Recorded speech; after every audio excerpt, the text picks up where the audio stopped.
my friends! Darth Momo and Double O Studios, we're back.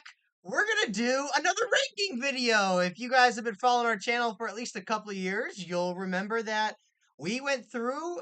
We're short filmmakers, us and some of our other friends on the YouTube space, and we went through and ranked all like 250 plus of our short films and documentaries and our trailers and all the franchises we made. We wrapped that up around the second quarter of 2024, and it's been a minute, and we actually kind of got back into the groove of it, and we're here to do it again. This one we're gonna pick up right where we left off.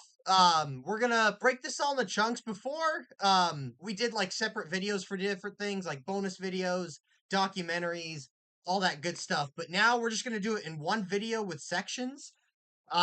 So we're gonna break it up. The first one we're gonna do is our short film slash bonus content or bonus videos. And yeah, I don't know, Cole. Before we get into it, you got anything you want to add? No, I was really excited for this round of ranking because these are really fun projects. Even the ones that were kind of bad, they were fun to revisit. Um, so this should be fun. Fun fact, actually. So the last time we did this, we were probably like 18,000 miles apart. We are both in a different state than we were in the last time we did all this. We're actually like 10 minutes away from each other, but we're recording this virtually. Wow, I didn't even think about that. We both were in different states, and now we're in new states. Ugh. Wow. Now you're down the road from me, but we recorded virtually for consistency. And it'll be easier to edit. That is true. I didn't think um, about that. yeah, so it's like everything's changed and nothing's changed. And that's the way you want it to be. It's like poetry. It rhymes. Oh. All right. So the first section, like I said, is going to be the bonus videos and the short films. So just a refresher, in case you weren't here with us last time, the bonus content videos are like cinematic short adjacent. I wouldn't say they're a full on cinematic short, but they mostly fall into that category. They check off a lot of similar boxes. Last time we separated them. This time I personally feel like that line got a little blurrier between them, so we just lumped them all together. But the other caveat is due to my intense and respectable, honorable efforts of film preservation. We had some projects that were uncovered over the last year and a half or so that were released from the 2016, 2017 timeframe, etc., that we didn't have last time around. So we have four of those videos we're going to do first, and then we'll get to the 2024, 2025 stuff. So the first one is a short film. It's called School's Out. It was produced by Double O Studios, and it is currently not available anywhere, much to the disadvantage of our audience and the world itself. No, So, much to the advantage. um, I gave this one 6 out of 10. A 6 out of 10, really? I said, I thought it was funny that there was no background extras leaving the library as you four like celebrating that school's out. Yeah, that's true. There Didn't was a think cringe Ken Burns effect. I remember we were like obsessed with that back in the day. of it. And what was the phone thing about in the opening when you guys were like, "Oh yeah, take the phone"? Dude. I have no idea. I think it was just like the clock turned and we saw it on our phones and we are like, oh, school's out, so we were just like tweaking. All right, what'd you give it? What do you have to say about this one? I gave it a 5 out of 10.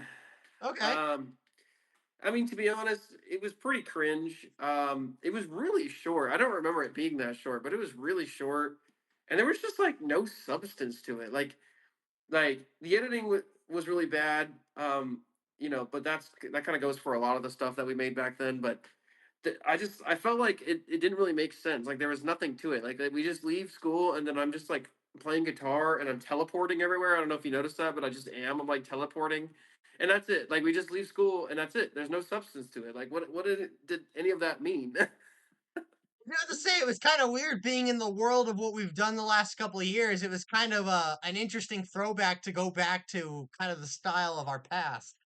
Yeah, I didn't give it anything below 5 because I thought it was still fun, and it was, it was short and sweet. So I was like, this shouldn't be below 5, but it shouldn't be above 5 either. Do you wanna throw it in F tier then or D tier? What do you want to do? I'm indifferent.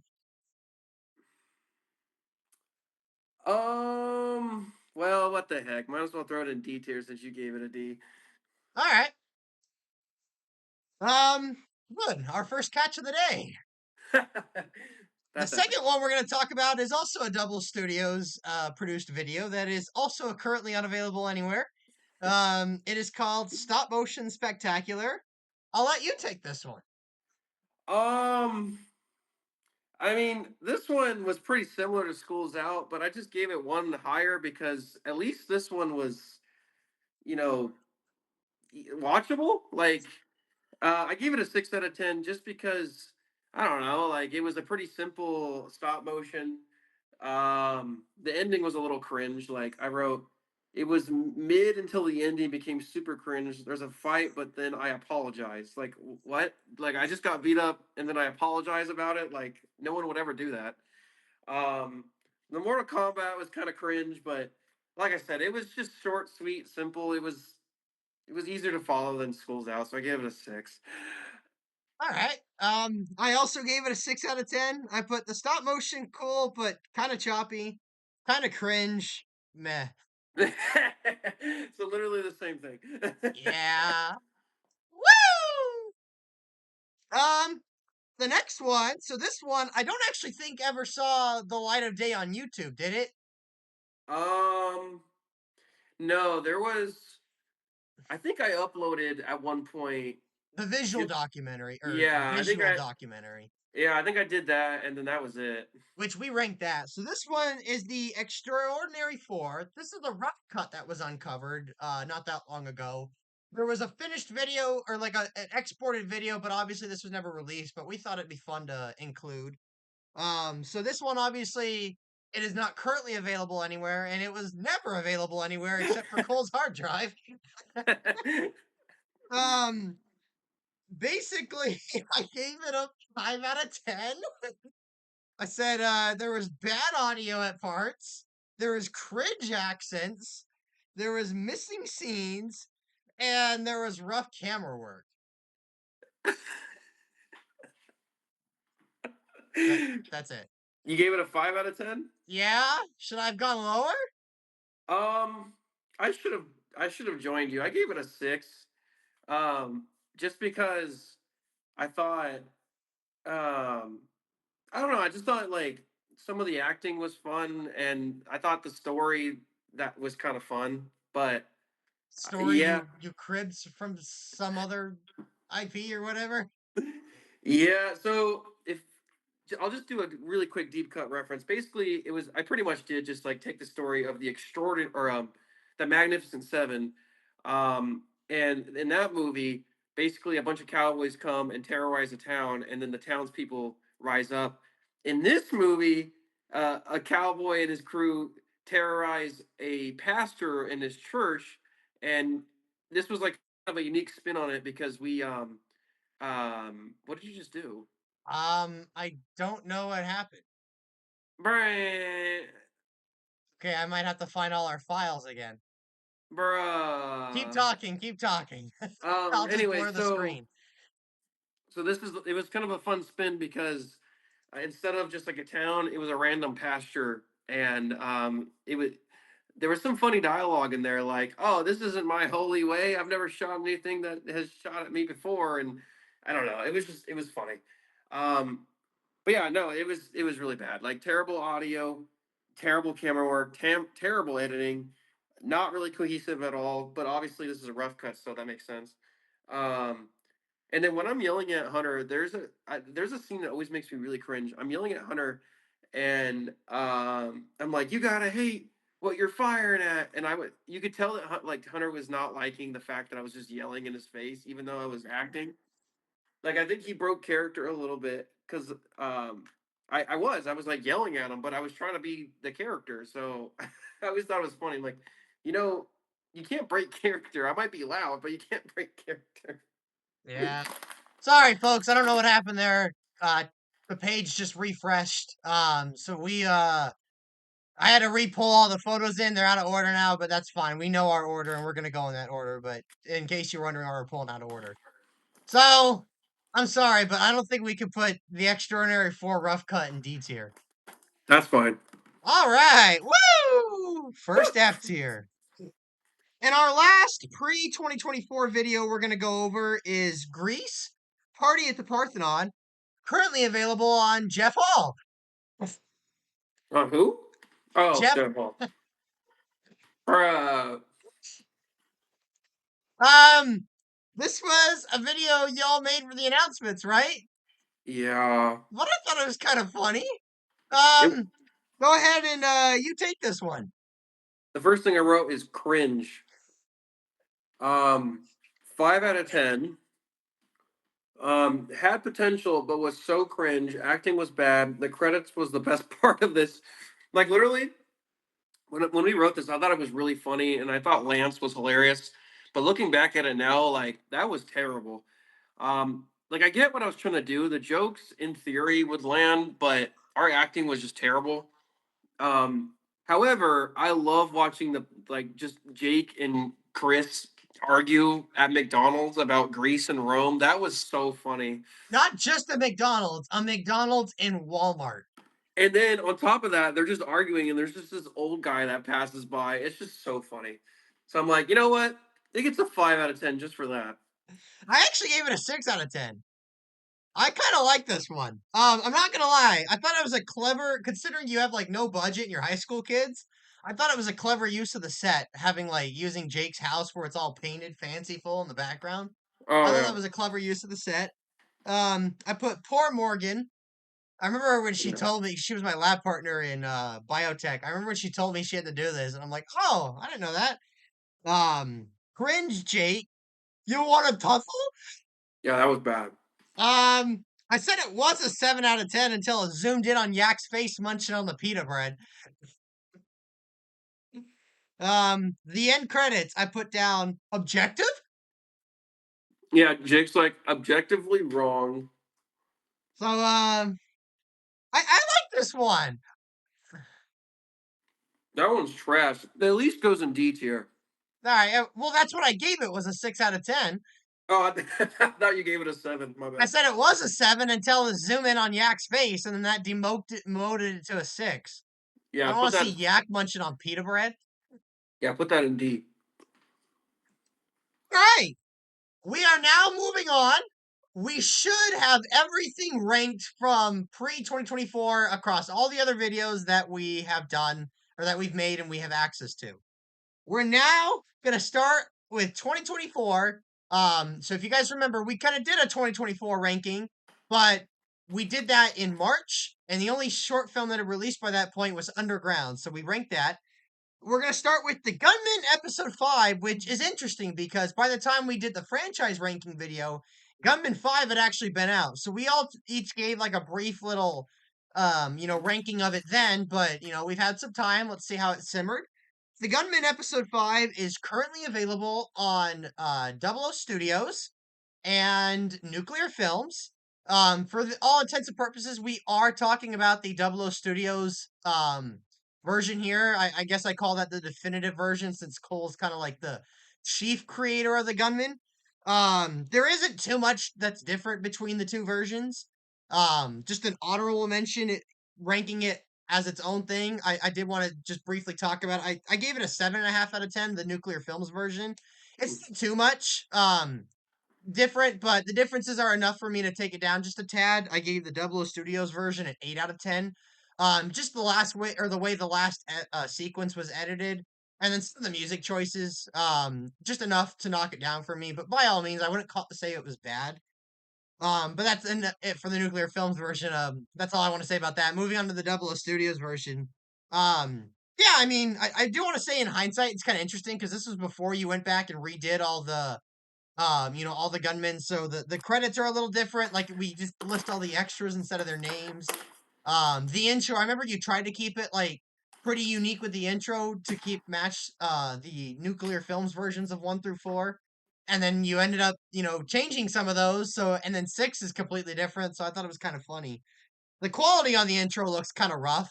Um, but otherwise, I love the quality of the shots, like just the camera quality because it was 4K for rest of it. I love how good it looks. The cinematography has definitely improved compared to, what came before. There's some minor flaws, I think, in I mean minor flaws in editing. But there's some cool locations here. I wouldn't say there's necessarily anything that knocks your socks off, but it's definitely a step up that earns an 8 out of 10, if not for the story, then for all the production aspects of it. So you gave it an 8 out of 10. I gave the Double O Studios version, which is what we're mainly discussing here, the 8 out of 10. So I was conflicted on this one. I'm like, is it a B or is it an A tier? I couldn't figure it out. But if we're I think I would have to agree with you. Like, if we're being honest, I think I should probably. I gave it an A, but it probably should be a B because at least on the TV, it's a lot harder to watch on the TV. I feel like on your phone, the audio for some reason just on your phone it sounds better, but on the TV it just doesn't look and sound as good. Maybe that's just my TV, but um, the biggest problem I have with five is some of the audio. When I was editing it, because we just didn't know how to make films back when the footage was shot, the audio was so hard to mix properly. So there's just sounds that are so much higher than the rest, and it pisses me off sometimes when like rewatching it. Like the Alex stuff at the end is so loud for it's just annoying. So a lot of the audio in the ADR is bad, but the cinematography is beautiful. Like how this film was shot was Yeah. peak. Like just start from finish. Like every single frame is just shot really well. It's directed well. It's paced really well. Like um I mean I you probably don't agree with that, but I do. Like I love how it opens. There's action when it opens, like you're interested with the characters, figuring this out, and then there's a scene where you're learning about Ganon, and then some action happens, and then we slow down for a little bit, and then it picks up again. Like I just thought the pacing in this one was really fun. The story was engaging, and then I love that it ends on a cliffhanger. Like I thought that was really good too. So, but yeah, no, you're right. After hearing your opinion about it, I think I just overhype it, and it should be an 8. Pacing is mostly fine, but I think there's kind of a middle section where it slows a little. I actually I'm glad that that came up and you kind of like missed that a little bit because I do want to say I think it's worth noting that I have spent a lot of the 2024, 2025 videos, the recent videos, I've seen a lot of these many times. And I've lived in these worlds for quite a while and recently, so I may have a bit more of a pessimistic take than I might have when it first came out, or than like the average audience member might. So I feel that's worth noting. Um, I mean, this is how I initially ranked the Gunman 5 in our franchise ranking video, so I don't know if it necessarily applies to that, but down the road, I just wanted to further note that. But all right, we will throw that. Where is it here? Now that our order got all messed up, we will throw that in B tier. Let's go. Um, did you want to comment on the nuclear films version at all, or no? You don't have to. Um, I mean, all I'm gonna say is like I think I did a lot. Some I think I did some better editing on mine, and like just in a bunch of different realms, like music and just how like I put it all together. But I don't think his is like awful. Like No, I don't think I so either. think what you said is perfect. You hit it right on the nose. Like it's not as good as the editing in mine, but it's still fine.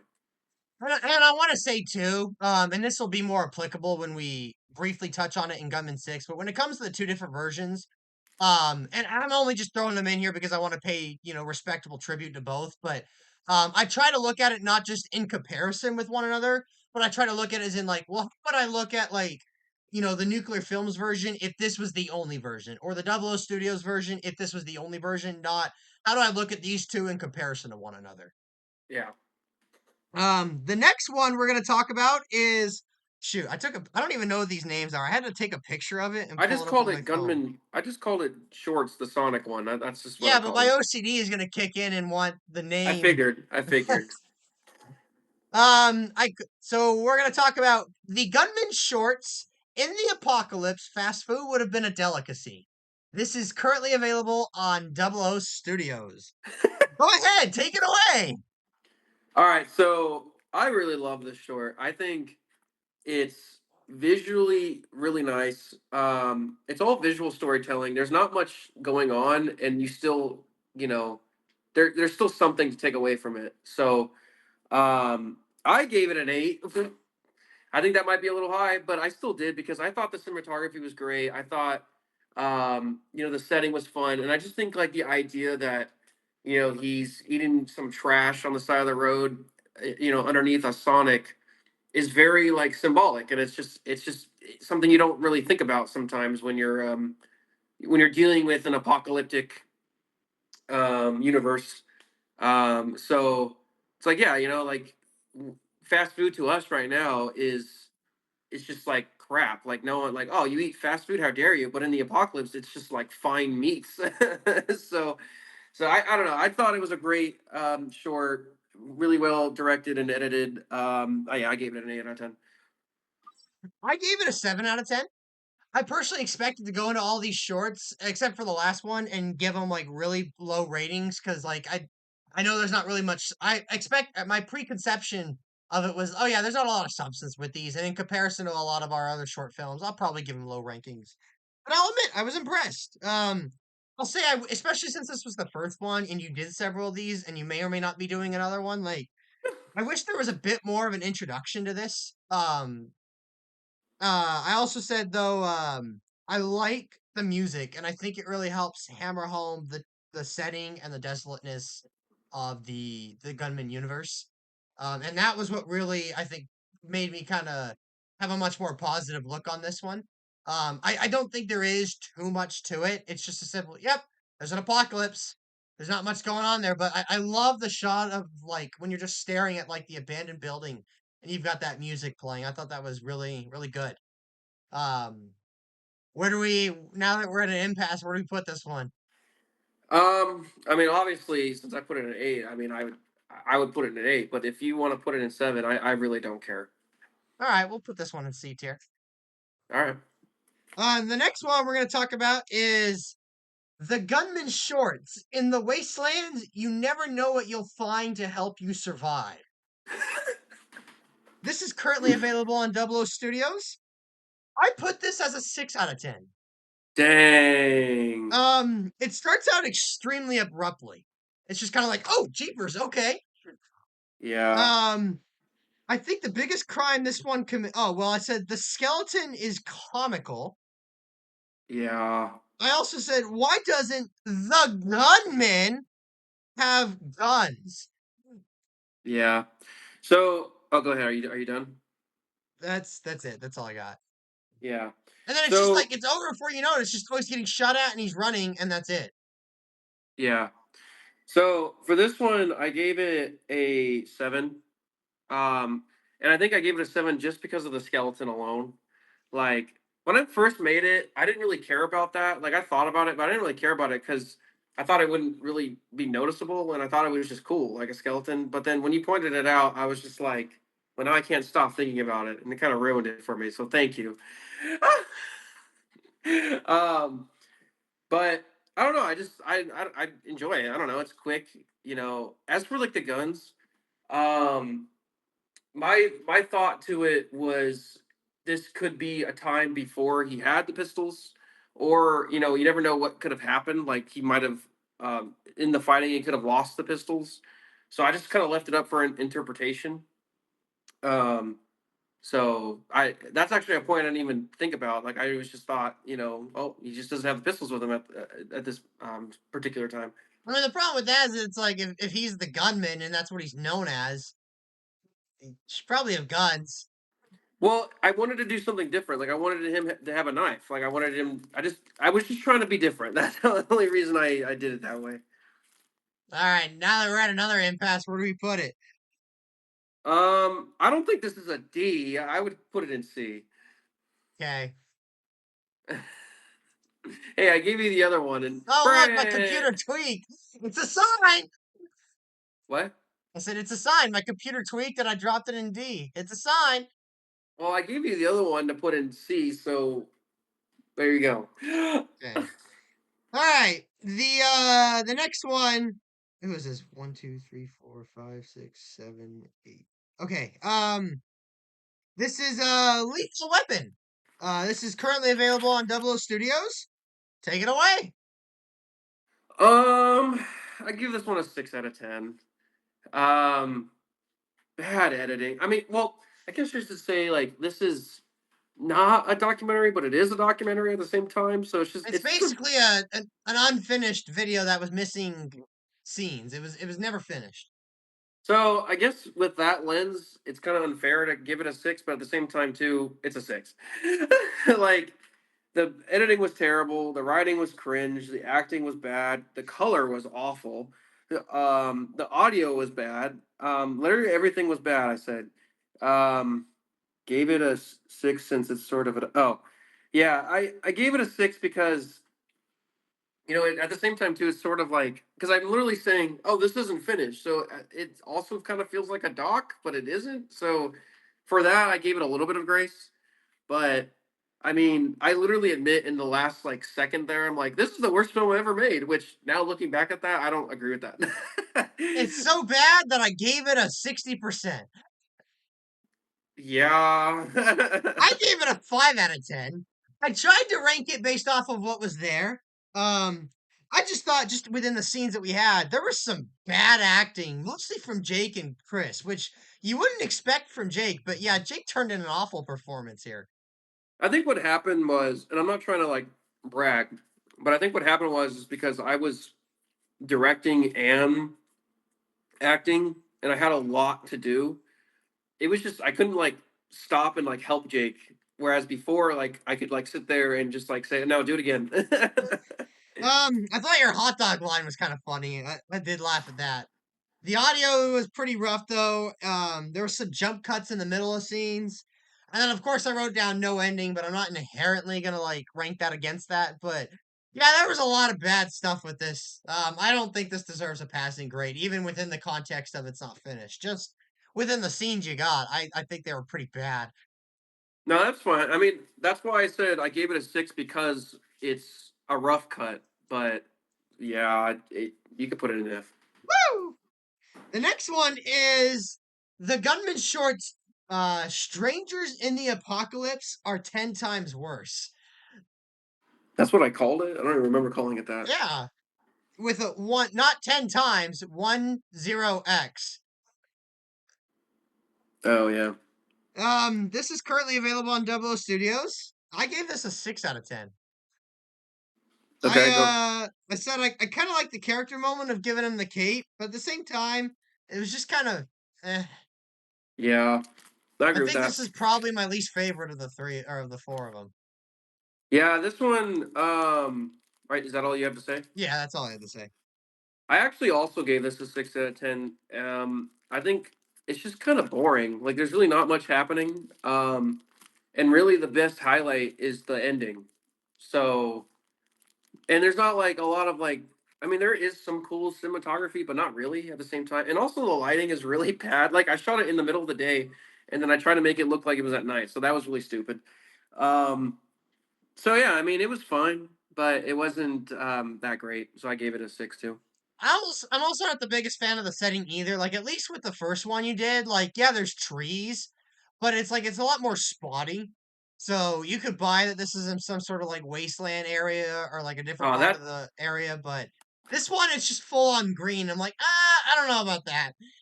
well, that's a whole nother debate we could get into sometime. That doesn't bother me as much, but yeah.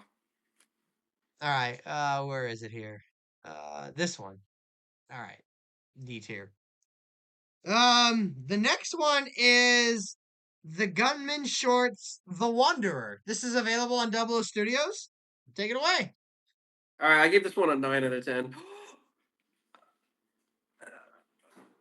I love this one.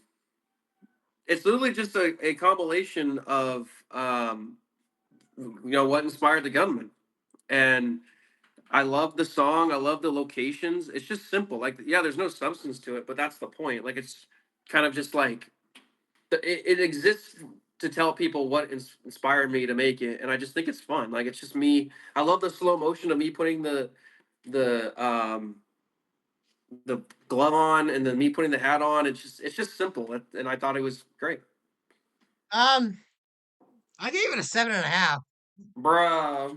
I do like this one. I do think it's the best one. I put nice song in the montage, but yeah, there's no substance. And a 9 out of 10. Like, what have we given a 9 to so far? Xeno, Shady Bird got an S tier, and then I think it was your number 3 short. Like that's it. Like, is this on par with those? Well, this is also a reel. Like those are actual short films. Like this is just a reel that is it. There was supposed that the whole point of it is not to have substance. It was just to show what inspired it. I'll compromise with you on B, but I think 9 is pretty far fetched. Okay. All right. Put in B. All right, where is it? There's your shot of your slow mo cape as the thumbnail. Hmm? The thumbnail, your slow mo cape. Oh. All right. The next one is Back to the Future Part 2, the special edition. So this is a little The different special because edition. we've Oh. ranked Back to the Future Part 2 on here before, and normally an upgraded cut wouldn't be enough to or the film being changed or whatever wouldn't be enough for us to include it on here and rank it again. Um but which I do want to give an honorable mention. We've had several other films since that have all received updates. The first four Gunmans have all received updates. Bad Cop, Criminals. Um, there's one other one too. Oh, The Homeland Detective. They have all received updated versions. Um, but Back to the Future Part Two has like basically been extended by like 7 minutes. So I think it's inherently a completely different film. So I think it's worth ranking again. It is. This is currently available on Double O Studios. I gave this a 5 out of 10. What? Um, What? this has a lot of plot holes, inconsistencies, things that don't make sense, and a lot of bad writing. This is a bad sequel, and I feel bad for anybody who watched our Back to the Future Part 1, blew it up on your channel, still your most popular video, got like almost 900 views, and then after promising a sequel and they waited, a few months, this is what they got. And I think that's evidenced by the fact that the first one got almost 900 views, and this one sits at what, 320 views? Yeah. On top of that, like, this just isn't the best follow up to what was done in part one. I think this is basically four scenes that have nothing to do with each other that were just loosely stitched together, and they're only really truly connected by what comes down the road in the third one. And then on top of that, like, I mean, yeah, there was a couple good moments, funny moments. Like Rick had some fun lines. Like the first Claude scene was kind of fun, but like inherently, there's the plot. What is the plot of this? And like before you start like trying to pick my brain and like what's so bad about this, I made a 20-minute video breaking down how bad this is. That you not only laughed at and agreed with a lot of points and agree with me that it's a bad sequel, but you also promoted it on your own channel. So yeah, that video's on my channel. Go check it out. We did a Cinema Sins of Back to the Future Part 2. And if I thought Legends was bad with Cinema Sins, yeah, Back to the Future Part 2 was like a 22 minute. Was it 22 minutes or 27 minutes? I don't even Okay, remember. It was at least it's 20 not minutes. it's not as bad as Legends. Calm down there. I actually might No. disagree with that. No. No. I gave it a Yeah, six point five. this was a bad video. I gave it a 6.5. What's the plot? It's 11 minutes of my time. What's the plot? Well, you see, um, I just really like the video. It's Back to the Future. How do you not like it? Um, I mean, like I said, there was moments I laughed at it, and there was moments I thought was funny. But if I'm trying to like, have some sort of like grading with this, if I'm not just trying to say I liked it or I not, like if I'm trying to like give some sort of like reasons as to why I like it, and do I personally think it holds up? Do I think there's some sort of like good merits here? I find it hard to make a case for this one. No, I still think it's enjoyable and watchable. Yeah, it's confusing and has bad pacing, but I still think it's an enjoyable film. Though it's not Legends, like that's crazy. That's Legends had a crazy. plot. Legends had main characters. You're telling me you'd rather watch Legends than Back to the Future Part Two? I would actually. Okay, I would Well, not. actually, I don't know. But a lot of that comes down to like, um, things that are just so badly stupid about this. Like the scene where like Doc trades DeLoreans with Mort or with Rick and Morty Yeah, is no, so bad that I laugh at it. it's the whole thing is really stupid, but it's still like, I guess it's so bad that it's good. Like I love watching the Rick and Morty stuff. It's funny. Like it's not good, but it's not like unwatchable. Is it actually good? Is there actually some sort of like merits that can you make a case as to why you think this is why this deserves a passing grade? Like when we try to like, I mean, obviously, like I think there's debate to have around these merits, but like I at least think like a coherent a film, if it gets a passing grade, it should at least have like a coherent plot. And both of the first two Back to the Futures don't actually have a coherent plot. The difference I think is just, hey, the first one is so quick, like it's not 11 minutes, it's 3.5 minutes, and on top of that, like the second one is just like it's nonstop, like it's basically don't ask questions, just keep moving. But there's a lot of fun moments to where a lot of people enjoy it and are willing to overlook it. Did we go a little too high on our ranking? I mean, maybe I don't know, but at least like this one, it just there's so many parts that just drags. It's so obviously stitched together. At least like, the first one has main characters. It flows like there's a okay, we start out where Doc and Marty meet up. They go here. Oh, whoops, they weren't supposed to be here. Oh, whoops, now there's cowboys here. Oh, back to the future, whatever. This one, like, it doesn't even remotely start to connect until what, like halfway through? Perhaps it's just hard saying that this is a F film. Like I don't know. I love Back to the Future Part Two. You could still love it, but I think there's a lot of like issues with it that doesn't hold up. Like, I think there's a lot of stuff we do down the road from here that holds up, but I don't think, and not for just, oh, can I sit here and like laugh at some moments? I think like I do think it flows a lot better than it should. But like I said, like there's no plot here. There's no main characters. There's no like story being told. And like for an Well, 11-minute short film, okay, shouldn't it at the very minimum have hold that? on, hold on. What did you give Schools Out? I gave it a 6 out of 10. Yeah, that's what I gave Back to the Future Part Two. That had no plot. That had no substance at all.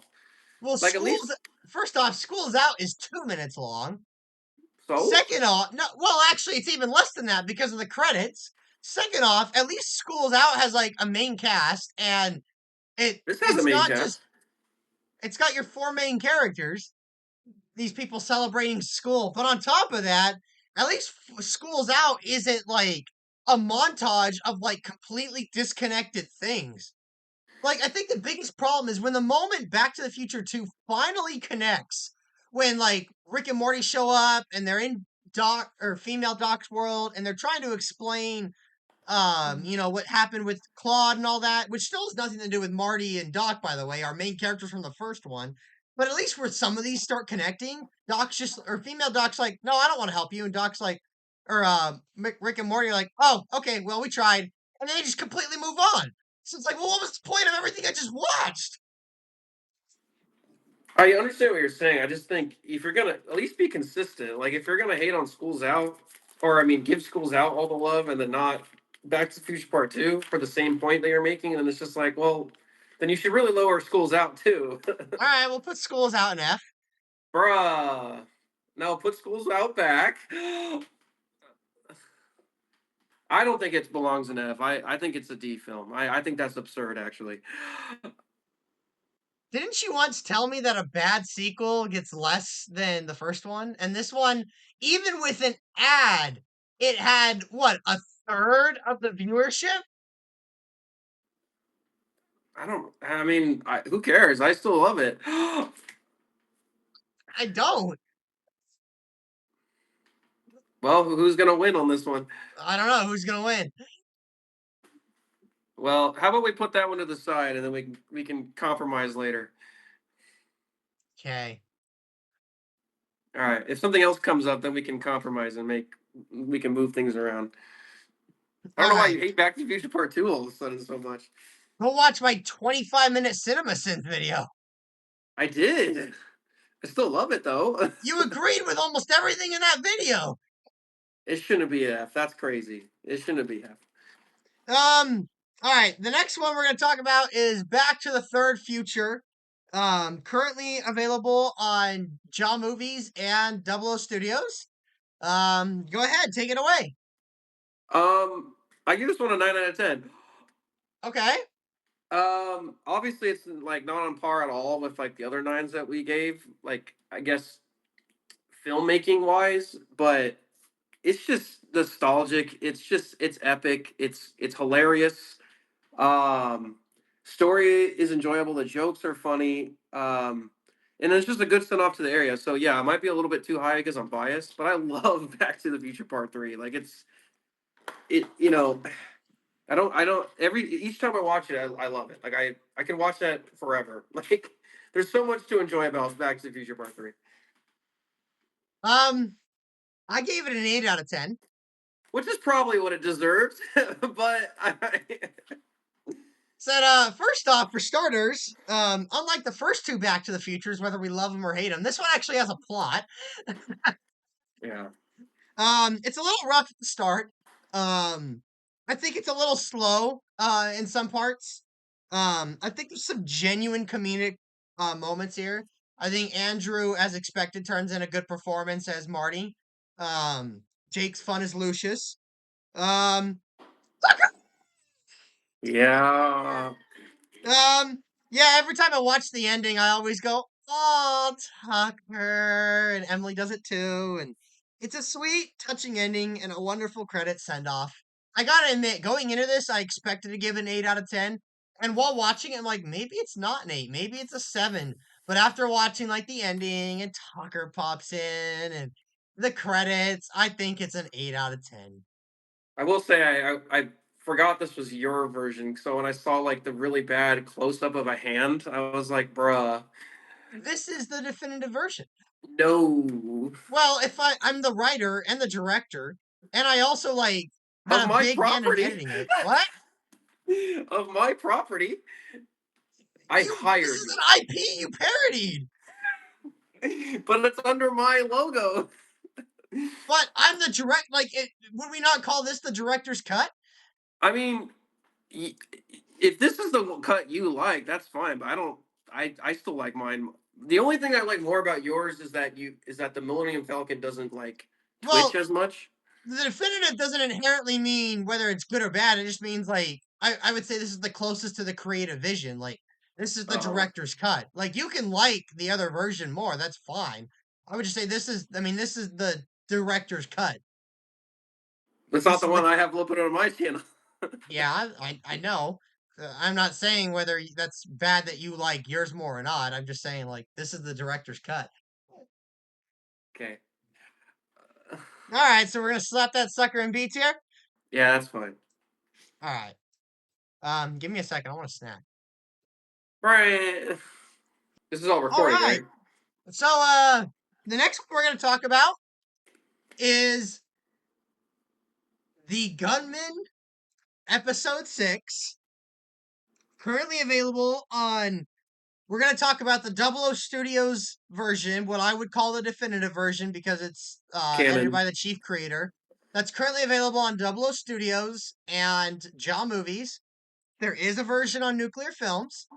Um, we've already talked about that on my channel. I've already made a big video about it. We've talked with Chris. I don't want to resurrect all that and get into it, but just out of doing the honor of mentioning all that, if that was the only version of Gunman 6, I'd maybe give it a 6.5 or a 7. I don't know because there's still like the story there, but I think also the editing is very important in telling a story, and there's a lot of choices there that don't land for me. Right, I wrote on my paper 6.5.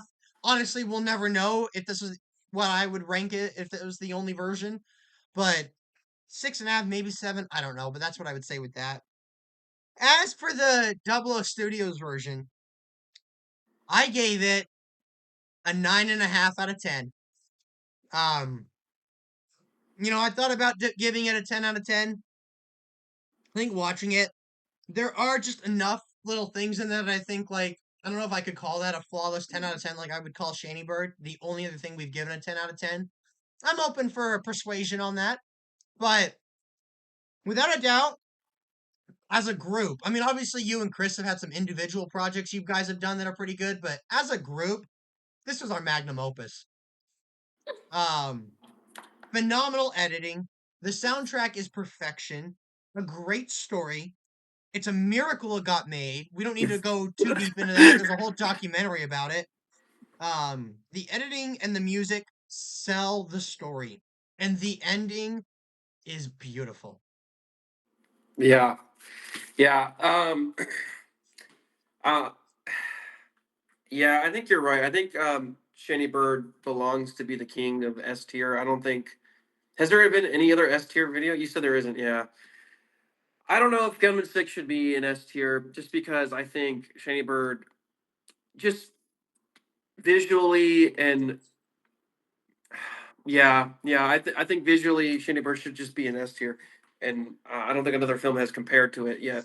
But Gunman Six is literally knocking on the door. I agree with you. I think it's very close to being S tier. Um, I can watch this film at anytime, and I would gladly do so. Like it's iconic. You're right, and I literally told Kira this when I was watching it again. I'm like, this is our magnum opus. um, just how it's directed, how it's edited. The even just the shot compositions, just beautiful. Like the cinematography is amazing. You know, and I got to shout out to Chris too because I was acting in this one, and so was he, but he did some great shots, like that shot where it follows Kyle, and then they go into the tent, and then it's just like it's one whole take. Yet there's so much happening. That's some beautiful, shot direction and blocking and you know, cinematography. So I gotta applaud Chris for that, and just like the dolly shot, that was all him. He did the whole shot list for this. So, I applaud him for doing all that because that was freaking awesome. Yeah, I think I've said this before in the documentary, but it took me a whole Saturday. I sacrificed a whole Saturday just for the music, just for the music. Like I sat there tracking down songs. It took me all day to find these songs, and it paid off. I agree. The ending, That yeah, moment where Yak picks up the pistols and he gets up and runs off and it plays a heroic like dun dun dun. Yeah, like it's perfection.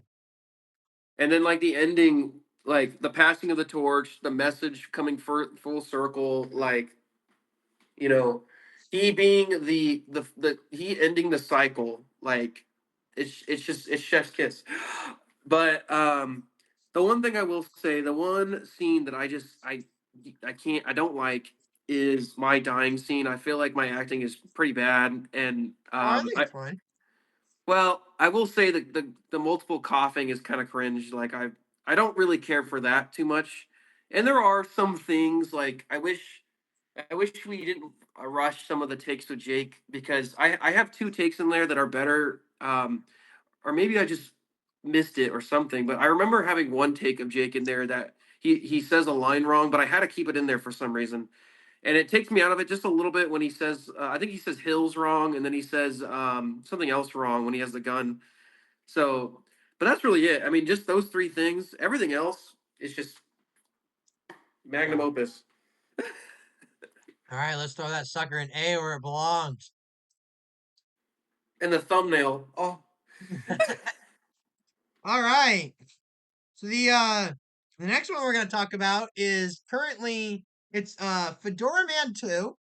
It is an unlisted video on the YouTube channel Jay Henny. I'm sorry, Jake, but Coolio Kid Films is a lot better. Jay Henny is cringe. I actually do agree with that. Coolio Kids. I like Coolio Kid Films. That's a cool one. Well, it's Um, also all over every video. Like he got rid of that now. so Fedora Man 2. Take it away, Cole. So this is going to be surprising. Um, on a technicality standpoint, it should be a 5 out of 10. However, I actually genuinely enjoyed this. Like it was funny. Like I actually laughed. And so I gave it a 7 out of 10. You gave it a what? A seven. You went from a 5 to a 7? Well, it should be a 5, but I gave it a 7 because I think it's just funny. Like I think the way he shot it too was really funny.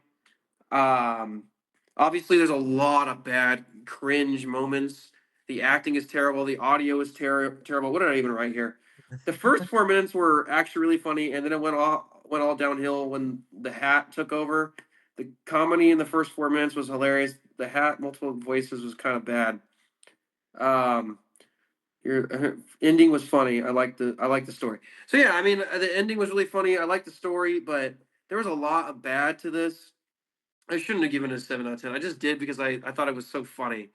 But yeah, it's probably not a 7 out of 10. I gave it a 6.5 out of 10. I said the Oh, okay. opening Well, was a little rough. The music started at that car scene, and I literally said to myself, "What the frick?" LOL. LOL. Missing gunshot effect? Question mark. Yeah, I said though. So yeah, there was some rough audio, but for a sequel, it was decent actually. It actually felt like a natural like sequel. It wasn't just do the same thing over and over again or like completely do something completely like contrary to what the first Fedora Man is. Like it felt like a natural sequel. So is there gonna be a Fedora Man 3? there should be. Um, I don't know if I like it more than the first one or not. I don't really remember wholeheartedly what I gave the first one. Maybe they're just on par with each other, but I don't think it's as bad as Jake seems to think. I think this should be public. I think this is fine. I think this is a perfect like sequel to the second one or to the first one. I think it's better than the first one. I don't even remember what the first one was, but this one is just kind of funny. I wish the audio wasn't so bad. Yeah. But yeah, you can put that in D. All right. The next one we're gonna talk about is uh the Gunman Stories: A Tale of Two Cannibals, currently available on Jaw Movies. Um, I gave it, and I'm open to negotiation on this. I gave it a 7 out of 10. I'm open to going a little lower if you want to go lower. I said, especially since it's like, the only like so far true Gunman like spinoff because it's an actual short film, not like a reel. I said this was the perfect way to continue the Gunman universe without undermining the end, as far as like going forward in the timeline. Because like, it's still technically a new Gunman story. It's after this part six, but it's nothing to do with the main characters. Like it's its own kind of little thing. It kind of reminds me of the Ewok movies with the Star Wars trilogy. Yeah. um, I said there's some jump cuts. The CGI horse is kind of mad. I thought the first shot of the horse, like I thought it looked fine, but then the second shot when the horse is running off, it looks pretty bad. Um, so there were some decent acting moments here, though, from Gannon, Jacob Woods, who plays Gannon, and Kyle. I thought had a decent performance. Um, yeah, I gave it a 7 out of 10 too. Okay. Um, I thought it was honestly pretty funny for what it is. Like for what it is, it's not that bad. I guess I wrote it's unironically funny. Like it works for what it is. Yeah, I think it works. I enjoy watching it. It is cringe. Like there's a lot of cringe, but it works. It is Jacob's best acting, I will say. Like I still to this day I still think in that film for some reason it was his best acting. Um, I know I you love said his the line horror. when he's like, "Well, the sun's going down. You better get a move on." Yeah, he did good. He did good. I don't know, but I know you said the horse thing was bad. I actually think that makes it even better because like for some reason, like, yeah, this is just like a spin-off of like we just got six, and then you go to this, and it's like supposed to be like funny and the cannibals, and then you just have this really bad CGI horse. It kind of just like makes it even funnier. So yeah, Especially I when don't the mind. actual Gunman series had an actual horse. Yeah, so I don't mind it. I gave it a 7 out of 10 too. All right, bet. We'll take the win. Where'd you go? Where'd you go? Where'd you go? There you are. All right, the next one we're going to talk about. This was interesting. Because I wasn't sure if I should put this on here, but I'm like, it kind of is a short film. So what the heck? Let's put it on here. This one is called Last Jedi Trauma, currently available on Darth Momo. Kyle didn't upload it. Go ahead, Cole, take it away. I gave this an 8 out of 10. I said it's just true. And then I said Kyle's acting was great. I love the narration. Like the narration and the editing are really well. Actually, it's actually really put together well, and it's fun to watch. Like, even without the context of the sequels, like I just think it's genuinely a fun video. Like it could be anything, and the way Kyle acted and the way it was edited was actually pretty decent. So I was like, you know what the heck? I'll give it an 8. An 8 as well. This might actually be my best directing job. Um, I would agree with that actually. Like I think I noticed something too that I was surprised with, and I thought this was Kyle, but I guess it was you. You actually moved Kyle to face a certain way when he was thinking of the good and then thinking of the bad. So it helps like tell the story visually. And I was surprised that you even did that. I was like, well, that's that was really, breaking up different angle. There wasn't necessarily a rhyme or reason to that, so interesting.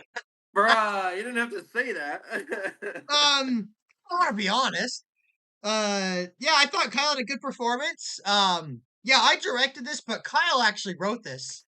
This was just a text he sent to us in our group chat, kind of memeing around. Well, he said this actually happened. He came home and turned on the TV and was like, "What the heck?" And then he wrote this long text, and I'm like, "That's a good text. I want to make that a video." So yeah, Kyle wrote it. And I thought it was a good script. so I thought it, it it was edited decent. so it really is a true story.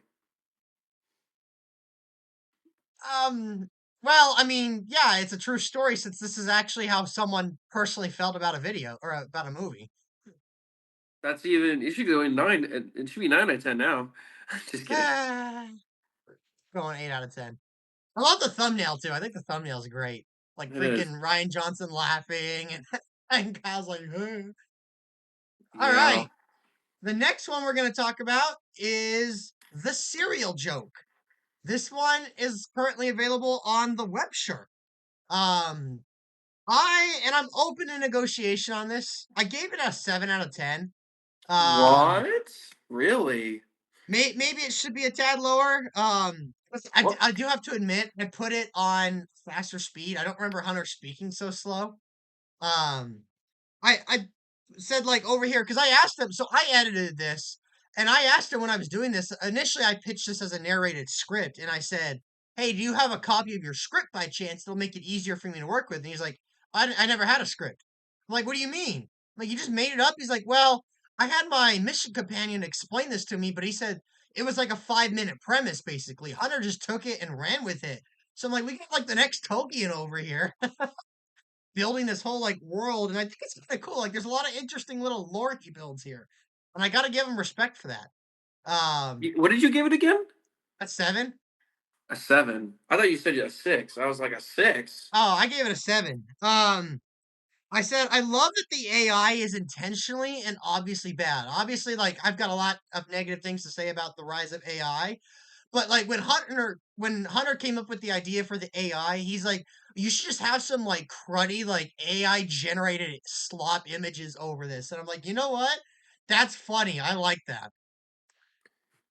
Yeah. Is that all you have to say about That's all it? I got. The only thing is, I guess in hindsight, I kind of wish I would have done some more like trimming out the pauses or sped Hunter's monologue up because there's some moments where he speaks kind of slow, but otherwise, yeah, I think there's a lot of cool world building here. And I told Hunter you should make a little book of this. So I'm actually surprised you gave it a 7. I gave it an 8 Okay. because I gave it an 8 because I first off, this is a very and I know he didn't come up with it, so I mean, it is what it is. But Well, he kind of did. So the basic idea, because it's supposed to be a joke where like you long win someone and bluff them for like 5 minutes and then reveal there was no point to it. But Hunter's original premise that he was given was like 5 minutes, and he was given the basic idea. I don't know if it was about the cereal or not, but Hunter built most of this lore and story himself. and that alone is why I gave it an 8 out of 10, because that's actually just insane. Like that, and also too. Not only did he come up with all that, but he's actually a pretty good storyteller. Like watching it, there's a lot of moments where you chuckle because he just the way he explains the scene. It's just kind of fun to listen to. Yeah, there's so Um, many like Hunterisms in here. We're like, oh, that's classic Hunter, just the way he did something.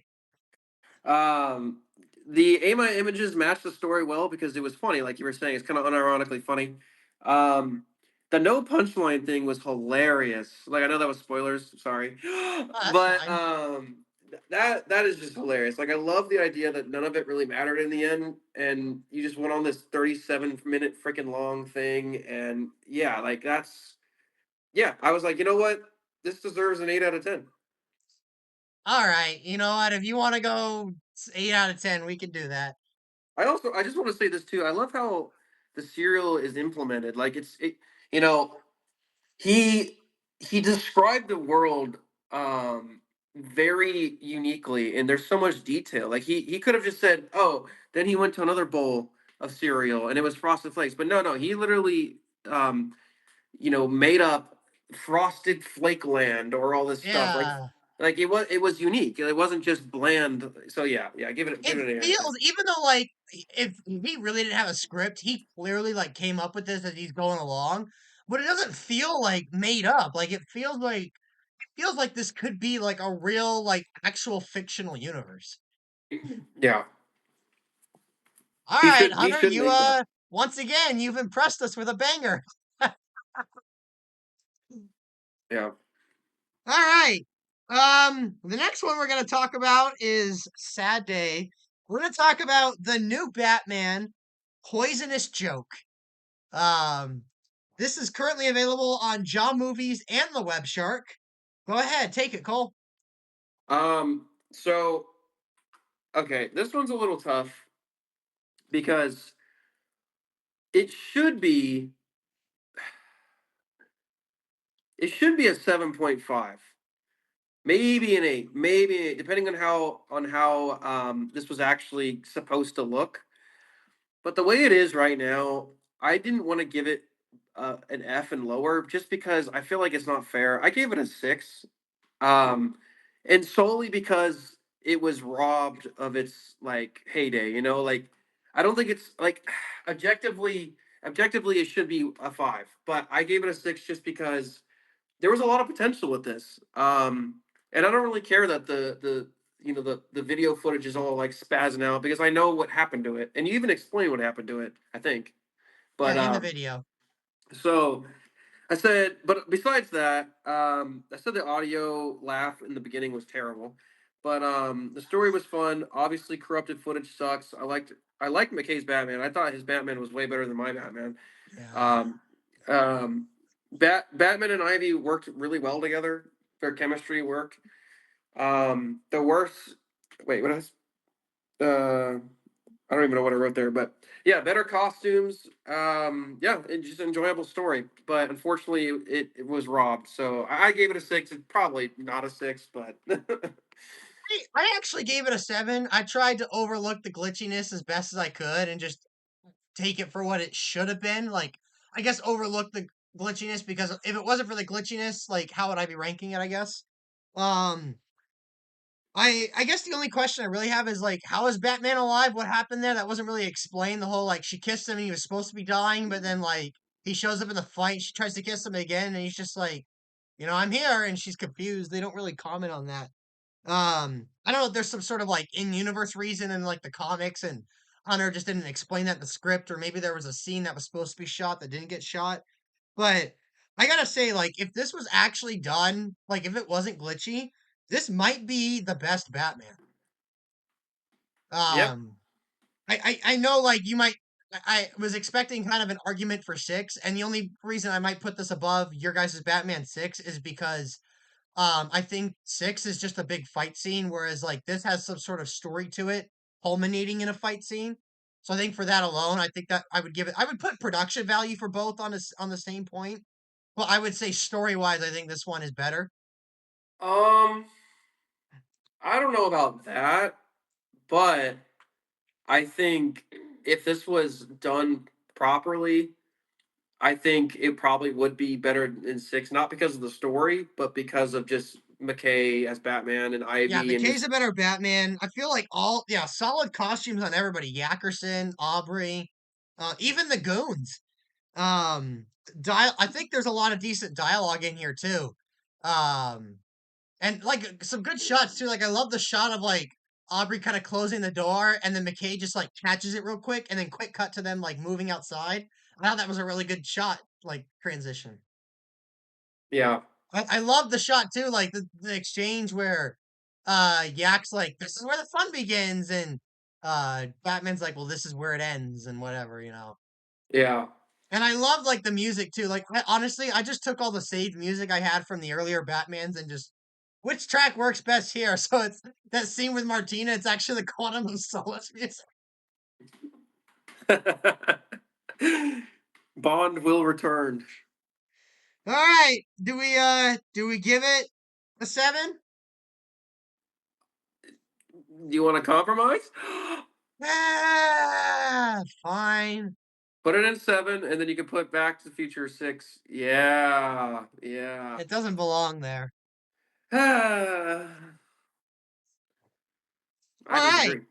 The next one we're going to talk about is currently available on Double O Studios. The Gunman Episode 3 alternate ending. I gave this one, it's my turn, right? Yes. Okay, I gave this one an 8 out of 10. It was a great little intro because I mean this isn't explicitly a short film, it's kind of a bonus video, but I love the film timer on the bottom. I thought it was great music choices for the scenes. And I love the little line, they'll flee like sheep who've lost their shepherd. That line is cringe. I love that line. It's great. I love it. I think it's a great dialogue and great delivery. I wouldn't say great delivery, but it's interesting dialogue. I think we were trying to be filmmakers, like edgy filmmakers back in the day, but I don't know. What I Um, would give to know what this original story was that apparently has since been lost, the script for it. I thought I told you what it was. Well, you gave me like a rough idea, but I would love to see the original script you guys had. Yeah, I don't know. It's lost to time. I have no idea where that is. Or buried Sucks. in Yak's hard drive somewhere. Yeah. Is that all you had to say? Yeah, I also gave it an 8 out of 10. okay. I thought this was short, sweet, and awesome.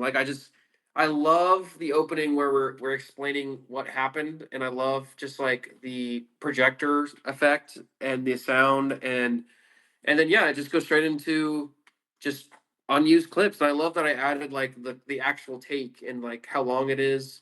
It just makes it feel like yeah, this is lost footage, and Yeah. it's kind of fun to watch. Feels like something Um, you'd find on like a bonus feature for a DVD for a movie. Exactly. And that's exactly how I edited it to make it feel like what you just said.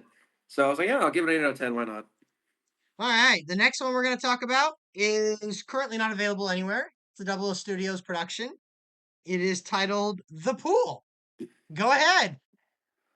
Um, this should be lower, but I gave it a 5. Should be lower though. Um, lo- wait, we're talking about the pool, right? Yeah? Um, I don't even know what I wrote here. I don't even know what I wrote. My handwriting. I wrote so fast. I don't even know what I said. But to be honest with you, I think I gave it a 5 just because of the meme, like the whole Transformers meme. Like I'm like, you know what? That's actually kind of funny.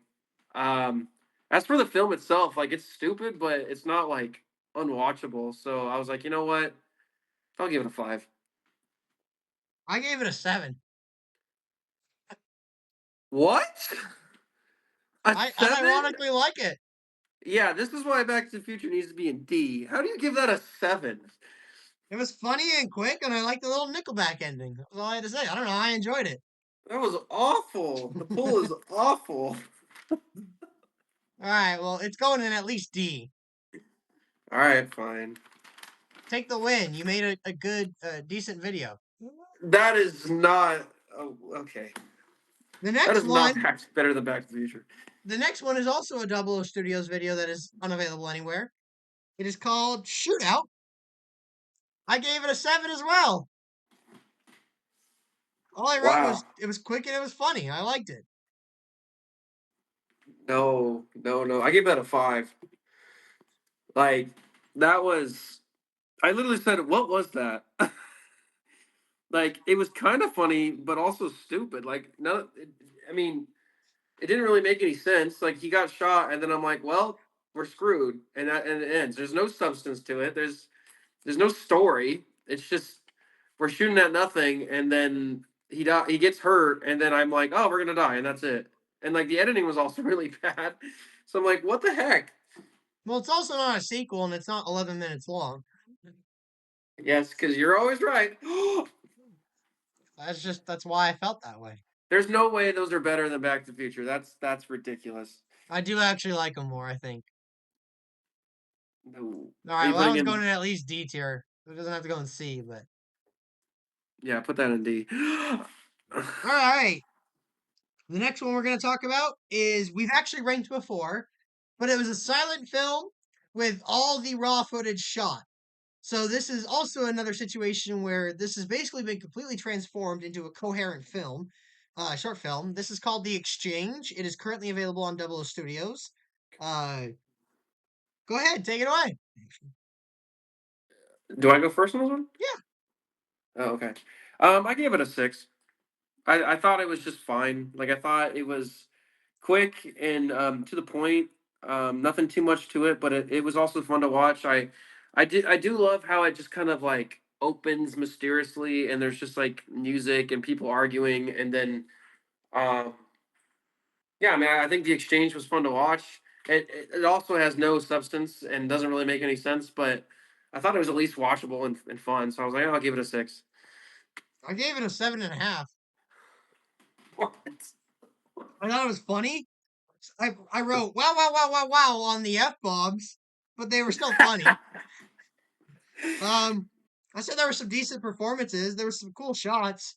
Was this inspired by Tarantino? Were you aspiring to make it Tarantino esque? Oh yeah, yeah. I mean, Okay, because I that came through. I was a huge Tarantino fan at that point, and so this was right around the time when I made The Hostage too. Yeah, So I was like obsessing over Tarantino. So I try to not mimic, but just like I was inspired. yeah. I thought the ending was pretty funny too. Yeah, I mean, I think it's a decent film, but I don't think it's great. You want to take a win? I mean, I'll never take a lose or a loss. All right, we're down to the final two. Um, the next one we're going to talk about is currently available on Jaw Movies. This one is Chess in the Airbnb. I gave Um, this a 6.5 out of 10. I put 6.5 out of 7. Whoops, 6.5 out of 10. really? Yeah. I mean, it's pretty long. I said I kind of like the intro with the Who. It kind of drags a little bit, but there was decent editing, especially considering this was basically a one-shot thing. Okay. That's it. That's all I have. Okay. I gave it a 7 out of 10. Okay. I thought it was really funny. I actually thought this was some of your best editing. Oh well, Like thanks.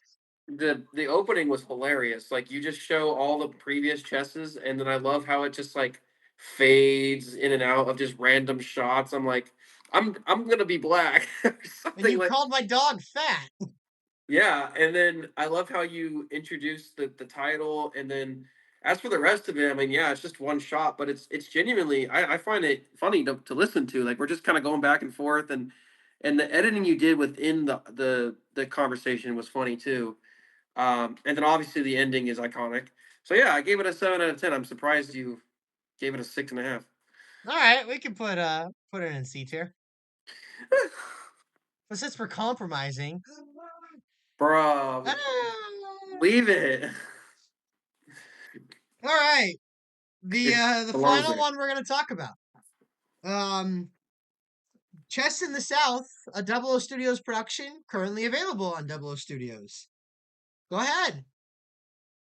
Um, I give this one an 8 out of 10. Okay. I thought it was. I think it's really fun to watch. I think it's a funny story. Tucker is a god, obviously. Um, it's short, sweet, and fun. I don't cringe when I watch it. I enjoy it. I love the ending too. And I love the credits too. I think it's really fun. But yeah, I just think it's just a good time. Like it's not hard to watch, and I think it deserves an 8. I gave it a 7. How do you give that a 7? And the your opinions are wrong. They're just wrong. I don't think an opinion could. I think the idea that an opinion can be wrong is factually wrong. I You wait a wrote. minute. Wait a minute. You put the pool and shootout on the same level as chess in the South. I mean, I put Chess in the Airbnb under both of those. That's just kind of insulting. Um, I said, I like the phone AI thing. There were some decent camera shots and quality. Tucker is the star of the show, but I think also the fact that we're working with a dog, especially knowing my dog and how difficult he can be and was, like some of the shots just are kind of jumpy together. I don't know. It's okay. Okay. Where do we put it? You're gonna put Um. Chess in the South on par with Back to the Future, Part Three. Yeah. Put it up there, Mm, bruh. It how that's a good film. it got like 15 views. I don't care. I don't care. The views doesn't mean anything. It's about the quality of the content. Bruh. Put it up there. It deserves to be up there. It has Tucker in it. So does Chess in the Airbnb. Yeah, and you put that at 6.5. I fought for a 7. So that's our short films and our bonus videos. That was an experience.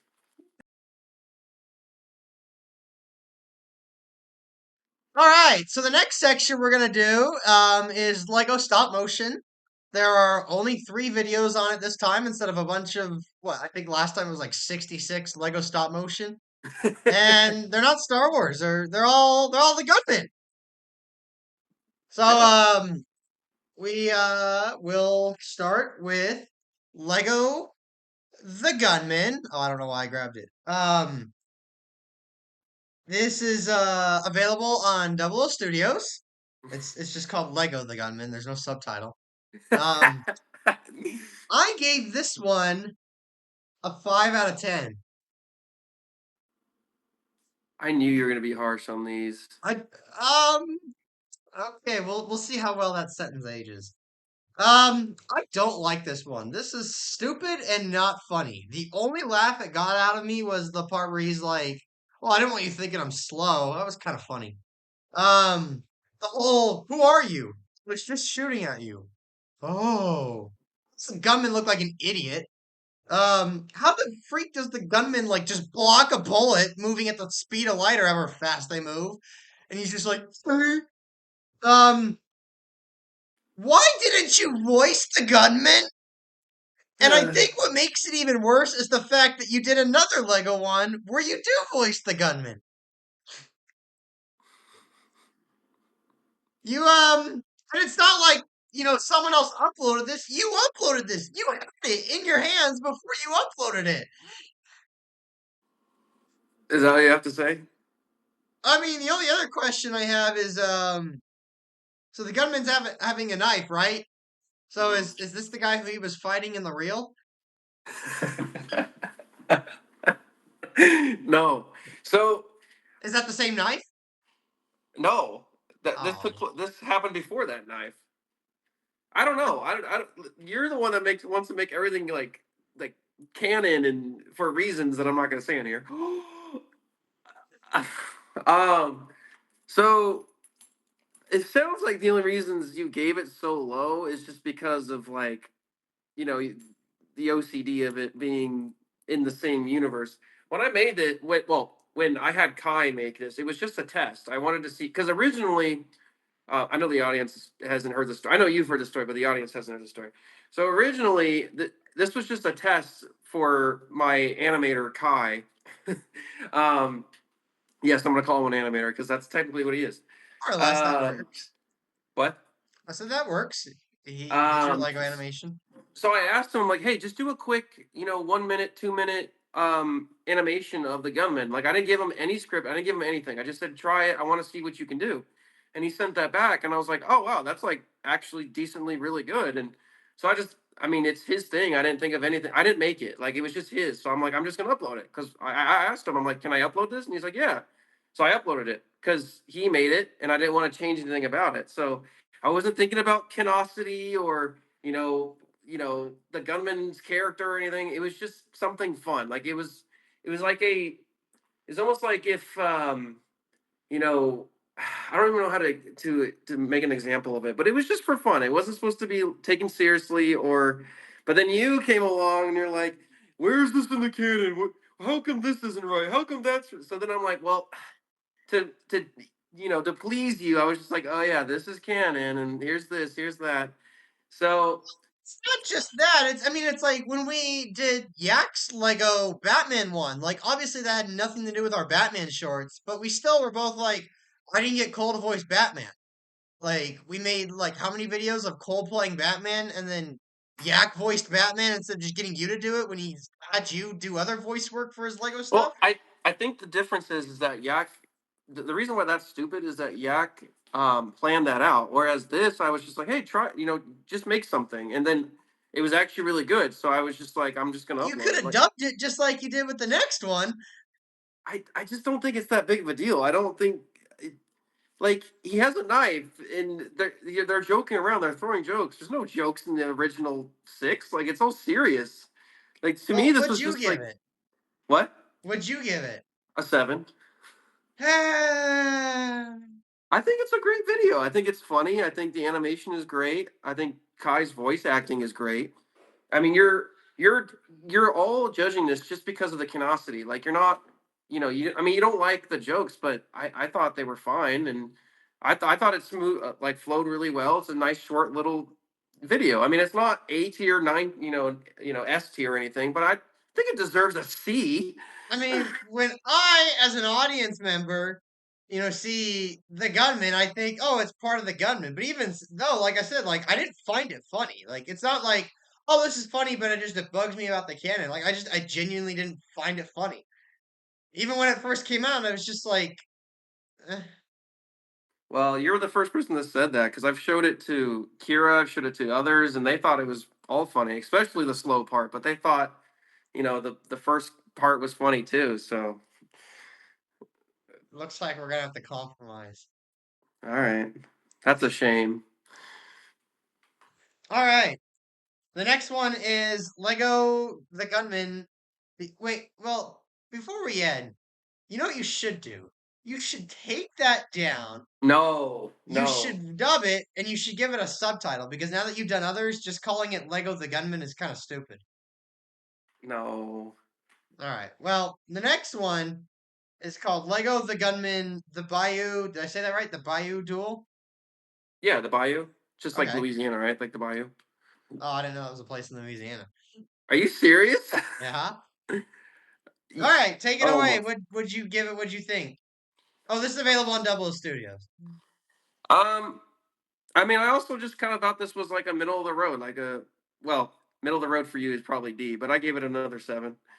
I mean, I thought it was fun. It was nice and simple. I thought I mean, I personally like the joke at the end. I actually think and this was to please you, which I kind of wish I didn't do, but I actually think the original version with Kai's voice is a lot better. But I dubbed it, and I don't think I did as good. But I still like the story. I think the name is nice, the thumbnail's nice, and it's decent. I don't know. I give it another 7. As someone who saw both takes, I do prefer yours. Um, I gave this one a 7 out of 10. Okay. Mister, oh, you're gonna hate these. You're gonna be all hard. um, I mean, that last one was just uncalled for. okay. My first note I put was much better. It actually felt like kind of serious. Like it did a much better balance of like a Lego tone with also like, incorporating the source material. Like when I think of like Lego, like I think the perfect blend. Like I think the Lego Star Wars, like the actual produced Lego Star Wars, I think those do a great job of blending like a more lighthearted take with like also trying to keep it somewhat consistent with the actual source material. And I think this one is much better an example of that. I thought the ending was kind of cringe, but I really like the opening line where he's like, all this death, and you want to add more. I really like that. I thought it was good music too. So yeah, I gave that a 7 out of 10. All right, cool. And the next one is called Lego the Gunman: A Day in the Wastelands. Currently located on Double O Studios.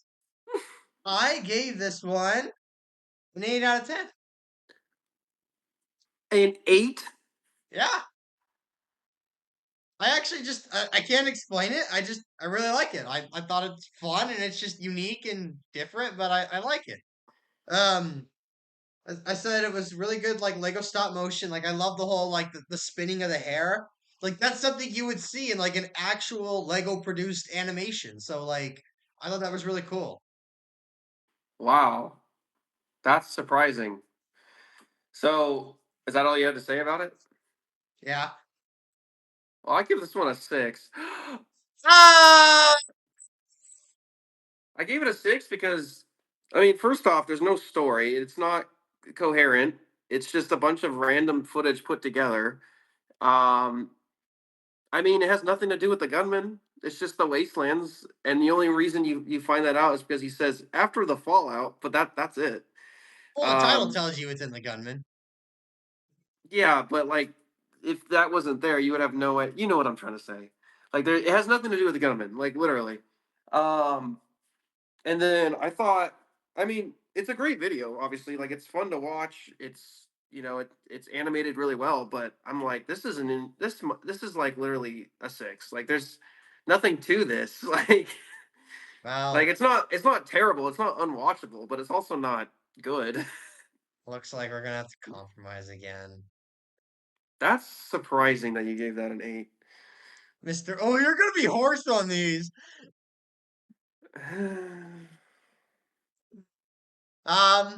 Yeah.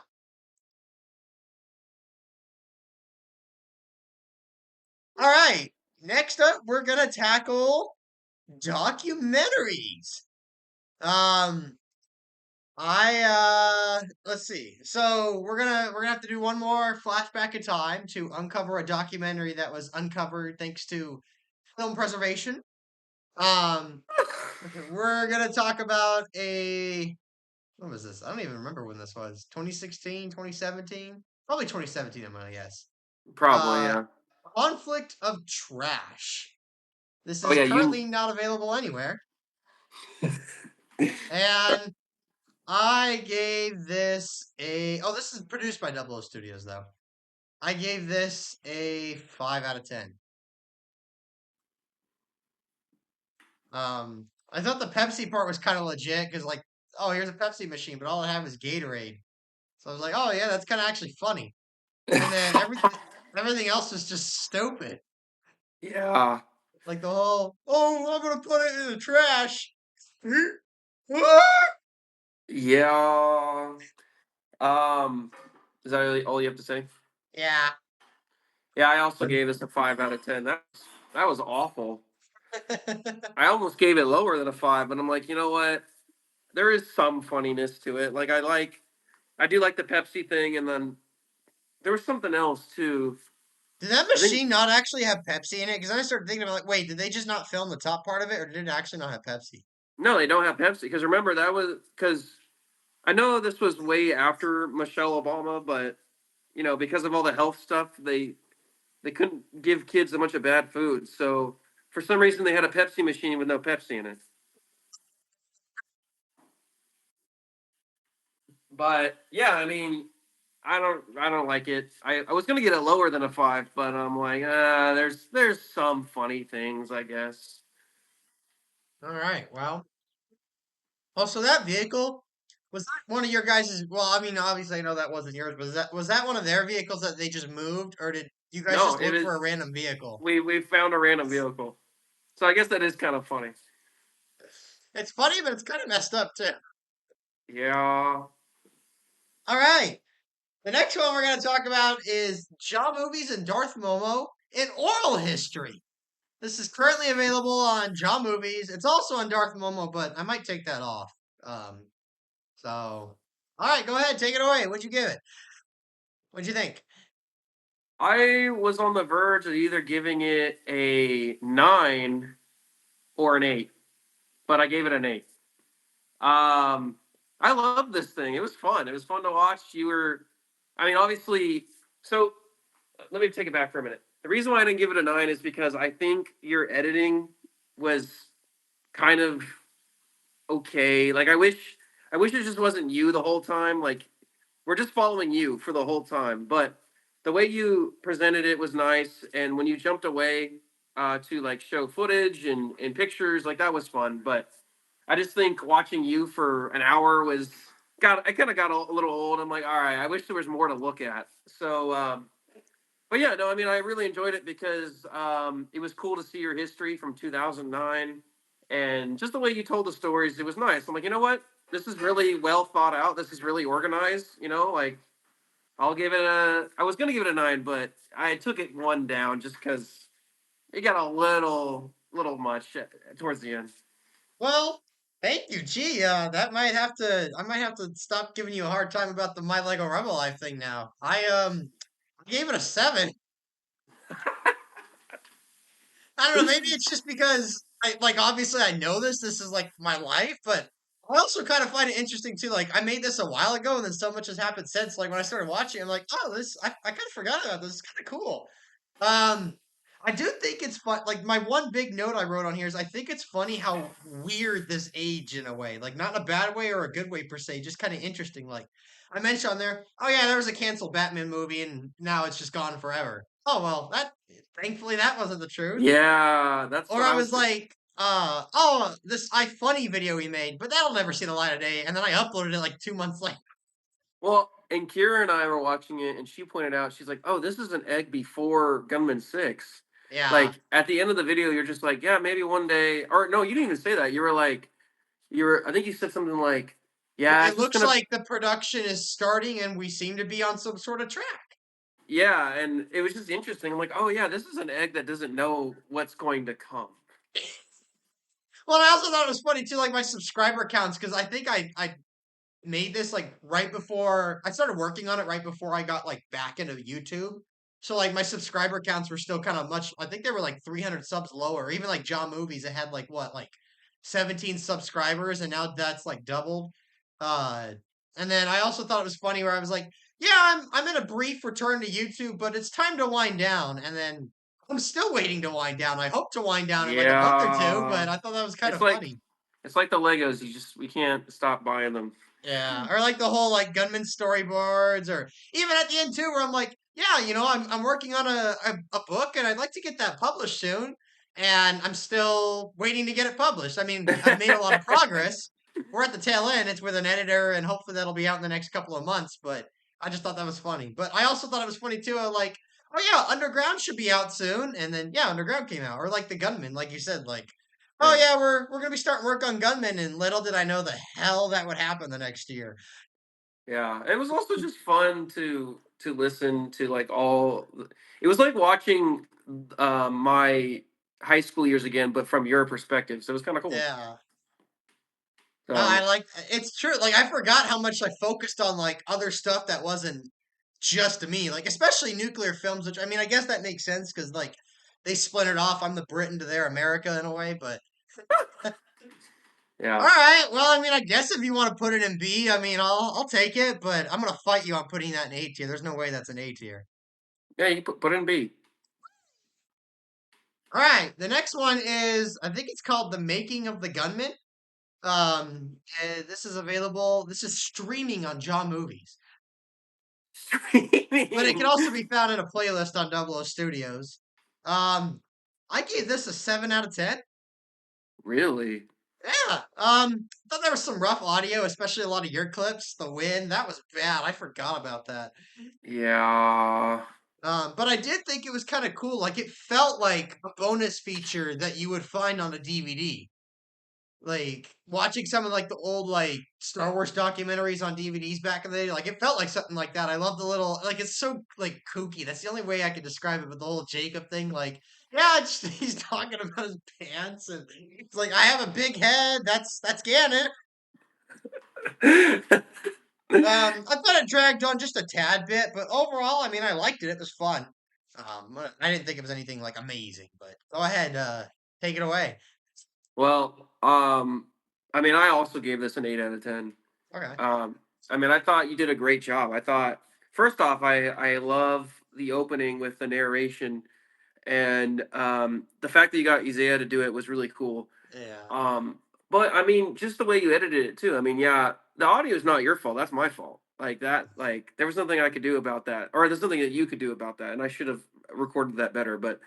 Um, but yeah, I mean, it was a really fun documentary. Like everyone, you had me talk and then Yak talk and then Jake talk in order, and then you had to go again, and it was just really fun to watch, that repetition. But then also, you're right. It's like some of the things that we said, like the things Jake says and the things Yak says. It's just like funny. And then yeah, the all time classic, Jacob saying, what did you ask him? You're like. I was like, who Um, is Ganon? Or talk to me about Ganon. He's like, Ganon. It was like he's got a really big. and these are my pants, and but I mean, it was, I don't know, I thought it was, the reason why I gave it an 8 is because I thought it was really well edited and put together and shot, and so I'm like, you know what, yeah, give that one an 8. All right, I guess I'll take an 8 on it. All right, the last documentary we're gonna talk about is From Batman to Gunman, The End of an Era, currently streaming on Jaw Movies. Streaming. Go ahead, take it away. Surprise me. What did you think about it? um I'm mixed same thing with the first one. I'm mixed between 9 and 8. Okay. um I think it's the same thing. Like I love this documentary, and it's it hits home. It's you know nostalgic, and just again the same things, like the way you edited it, the way you shot it, all the people you got involved, you know. But obviously, I can't remember what exactly. I didn't. There was a few things I was like, well, maybe 8, but I don't know. Like it's a really good long video that talks about our history, all of our channels, and then that ending scene where you put the shot of me as a 16-year-old with all Yeah. everyone on the first day of Batman to the shot of us in 2025, and I'm a 25-year-old, is just crazy, and it always makes me want to tear up. But I don't know. Maybe that's why I'm like, this has to be a 9, just because it's iconic, nostalgic, and it hits home. So I don't know. Um, well, we'll see what you say, but I'm in the middle right now. Oh, I gave it an 8 out of 10. I thought I had some audio issues, not as bad as the Gunman documentary, but there was a couple moments where like for a lot of the people it was really decent volume, and then anytime it cut to like Hunter, for example, it was always a lot quieter. I think everybody else was fine, which is odd because I got them all in the same area, and I don't remember Hunter speaking quiet, but for some reason the clips of Hunter was always quiet. But I thought like the music was good. I really like how it starts out, and I mean the end. I love the ending too. Like there's some ways that maybe I wish this was structured a little differently, but I love how like I had like a consistent order throughout. Like I started with me, then you, then Yak, and went down the trail, right? But then for the last one, I started with like I think Kyle, and I went all the way back up to Yak, to you, to me, and then I love that ending montage of all the videos. Oh It's yeah. if anything, like it caps off everything. Obviously, like it caps off the decade of filmmaking. It caps off this ranking video series too, because like we talked about all these, and now here they are. Like it's no more just focusing on like oh just a couple channels or thinking of a couple videos or whatever. Like this was everything. That was every single video. And then yeah, I agree with you. Like the ending. Like I'll never forget sitting here when you watched it for the first time and we were just watching that whole like emotional montage and then it ends with the pictures and you just go damn. Yeah, that was that. I mean, I didn't expect that two picture thing. Like, it's one thing to show like all the videos in a row, but then to happen to have two pictures from the beginning and the end that are very similar is just crazy to look at. Like, that's 10 years, and we all look Yeah. so different, and not everyone's in those pictures anymore. Like, Well, and that's one thing I hated about doing it when I was editing. I'm like, oh, which gunman picture do I lose? Because like obviously we had a picture with Nick and Hunter from who were on Batman, but then I'm like, well, that doesn't have Cole, and that's why I prioritized the other one. But it would have been nice if I had like instead of four, because we had four gunman shoots. Would have been cool if we had one big one, but yeah, I just either way, I think the effect is the same. yeah. It's because I mean we were all still at the end of the day we were all still involved in the last one and it's crazy to think like I mean all except for Jake obviously Jake came along later but all of us you me Yak Nick Hunter we were all there for Batman 1 and then we all had a part in Gunman 6 10 Oh, years later. that's crazy to think about. Um, wow. And also, this was the video where Ruthie's behind me, and she's like Yeah. she's perfectly looking at the camera. What do you think? An 8? Yeah, I put an 8. An hour and 40 might be a tad too long. That wasn't my intent when I started out to make it. Well, there was a few technical things, or like when you brought up the montage of all the clips. I do remember that kind of going on for a little bit. Like, I know you wanted every single thing, but I don't know. Since this was like a video about us, I don't know if like the Lego should have been included, and Well, you also guys were all in the Lego, or we were like, you and me and like Jake all had parts in Yak's Lego, and my Lego, like everybody had a part in that. the other thing I do remember. The other thing that I was like, well, because that montage goes on so long, the song changes, and it just Yeah. yeah. It changes, I think, three different times. Or there's three different songs. The second transition was fine, but the first transition for some reason was really abrupt. I don't remember why that. I don't know if I just missed that on the editing or if I couldn't get it any better. But yeah, that was. It was like, oh, okay, Yeah, all but right. Well, that's our documentaries.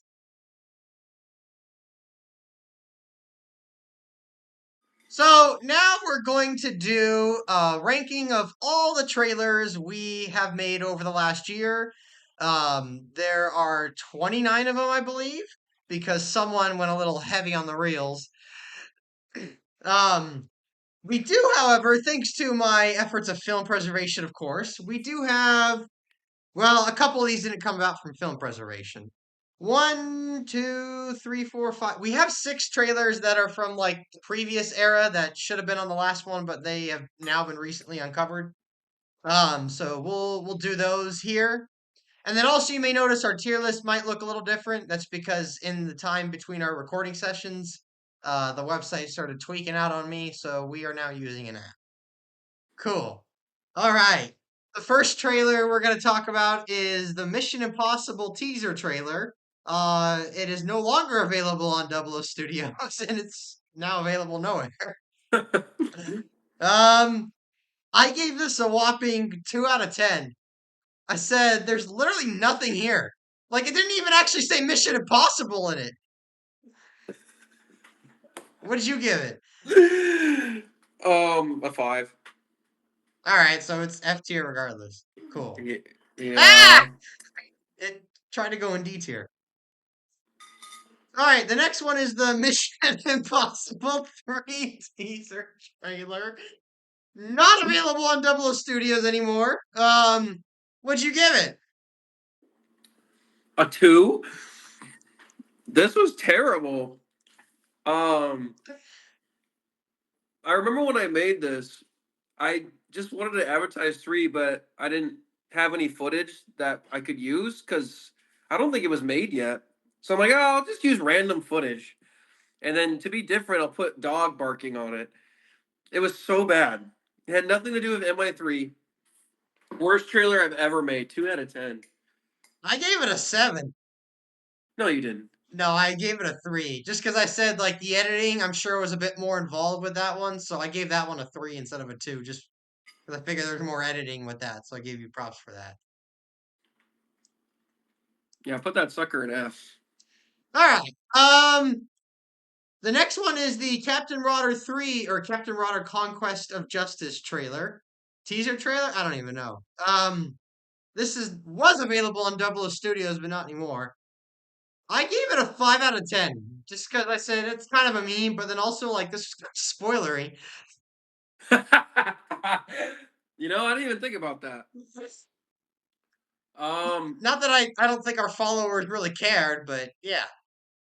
so first off, I just want to say this is a trailer for Rodder 2. I think you have that wrong. Well, so I'm pretty sure you made a little bit of discrepancy here. So yes, it says Captain Rodder 2, but all the footage you use for is from 3. That I don't know the timeline of when you made this, but it's very possible that you made this before Yak made the decision to split it in half. Great. Originally, it was just one long sequel, and then he was getting worried about the length, so I suggested that he split it, and eventually he decided to do that. So I actually gave this one a 6. All And the right, that's reason fine. the reason I did that is because I thought the SpongeBob moment was hilarious. It was all right. Brain. Where is it on here? Uh, oh, right here. Okay. All right, fine. We can put it in 6. I don't care. The next is the Indiana Jones and the Greek Vase of Serpents teaser trailer. No longer available on Double O Studios. What'd you give it? Um, I'm conflicted on this one because it's like simple, but at the same time it's like really kind of stupid. It's either 5 or 6 for me. I can't figure out which one I want to give it. I gave it a 5. I said it almost got a 6. But then as soon as I heard the freaking film audio, automatic drop to F. Brain. Like, I don't mind the music, but when you just lift like clips from the movies or trailer or audio from the trailers, like then I just automatic F. If All it right, wasn't for that, if you had just played the Anna Jones theme, I would have given that a 6. all right. Put it in F. Woo! All right, the next one is the Batman: The Last Stand teaser trailer. I believe this is available on Double O Studios. It is. Um, I gave it a 5 out of 10. I said the ending shot with the way you were like posed or crouching or whatever looks super cringe. Yeah, that was bad. Um, that's fair. I actually really like this trailer. I think it's fun. It is really cringe at the same time. So that's why I gave it a 6. But I can see an F. All right, I think that was it. Yeah, that's it. All right. The next one is the second teaser trailer for Star Wars: A Fool's Gambit. I believe this is also available on Double O Studios. Go ahead. Hmm. I like this one. I give this one a 7. Okay. I think it's just fun. Like I like how it starts out with the shadow, and then the music is fun, and I like the filter. And then it's just really simple. Like it's just us posing, and it says, "Oh, Star Wars," and that's it. I gave it a 6. Just because I said it was kind of cool, but then you just showed off Han Solo, even though you're not the main character. Oh yeah, that's a good point. All right, what do you want to do? Throw it in D or you want to throw it in C? You could throw it in D. All right. I did think this one at least, honestly, if you had done like, if this was like a character poster montage, like if you had done like Han Solo, Orin Navis, Kevlar Tunk, I think that's his name, then I probably would have been with you and I would have given that a 7. I think the only reason I did Han Solo was because, You played Han Solo and you were trying to advertise it on your channel? well, that, but also because the first one didn't have Han Solo, so I was trying to like point out like, hey, this one has Han Solo. Perhaps. All right, the next one is the first teaser trailer for the Gunman Episode 5. This is available on Double O Studios. I gave it a 7 out of 10. I said kind of cool, but also, eh. Is this the one where I have like the leaves in front of me? I think this is the one, yeah, it's the actual footage, and then, like, it's got the random shot of you in Georgia. Oh yeah. Oh, I like this one, but I can see if you we can. I mean, I gave it an 8. The reason I gave it an 8 was because I actually shot a scene for the trailer, like for like we Kira did like the leaves over Is me. that scene canon? Yeah. Where does it fit in the timeline? Anyway, so I actually and I love that shot of me just kind of staring with the leaves. And then I thought the clips I used, like Yackerson, and then me getting pulled by the cannibals was cool. The only thing that I don't like about it, and I can see it being a 7, is the fact that the thumbnail kind of looks bad. The thumbnail on YouTube is fine, but when you have it that up close, you can kind of tell that it's like not the highest quality. So, What do you want to do? I mean, I guess I'm okay if we throw it in B, but if I've convinced you. and what was your reasoning for it? I just said it was kind of meh. Like, it didn't feel like an 8 out of 10. Just put it in C. That's fine. You can put it in C. All right. I mean, I do think there are some on here that I definitely do think are definitely 8 out of 10s. This one didn't hit me like that, but it was at the very least a C. All right. The next one is the second teaser trailer for The Gunman Episode 5. Also available on Double O Studios. I gave it a 7. Or, sorry, that was supposed to be you. All right, you can take the next two. I gave that a 7 out of 10. That's funny. I actually gave that one a 6 out of 10. Oh, okay. This one. No, there's so many trailers. What was this one This was again? just the thumbnails, all for Gunman 5. Just the thumbnails. Oh, yeah. I gave this one a 6 because it was just kind of basic. Like it was just here's all the thumbnails and then here's 5. Like it was the posters. Yeah, yeah, yeah. Yeah. I'm thinking of the other one. Yeah, I mean, it was just kind of the posters. I mean, there was nothing much to it. So I gave it a 6, or yeah, I gave it a 6. But hey, I'll take a 7. All right, we can put it in 7. All right, the next one is the Jaw Movies 2024 re-release trailer for The Adventures of Darth Momo. This is available on Jaw Movies. Go ahead, take it away. um, I give this one a 6 out of 10. Okay. Um, I thought, I think the problem is just Darth Momo. Like, I think just the footage and all that. It's like the trailer itself is fine, but because of the substance, I'm just like, I don't. I don't really, and I guess that's kind of harsh to blame the trailer for, but it was fine. I gave it a middle of the road. I guess that would be C, but I gave it a 6. Gave it a 9. A 9? I'm kidding. I gave it a 6. Okay, I was gonna say. I mean, it's just kind of but the one thing I do like, and this was intentional, I edited this to be kind of like the Phantom Menace trailer. Because at first, the Phantom Menace trailer has like the random like quick shots and then like the text, and then it just boom the pod race shot and then the Star Wars theme like that. I love that trailer. Yeah, that's a good trailer. So yeah, I gave that a 6. It's eh. All right, the next one is the Lethal Weapon teaser trailer available on Double O Studios. Take it away. Um, this is the real, right? Yeah. I gave this a 7. I thought it Oh, was we're about fun. to fight. All right, go ahead.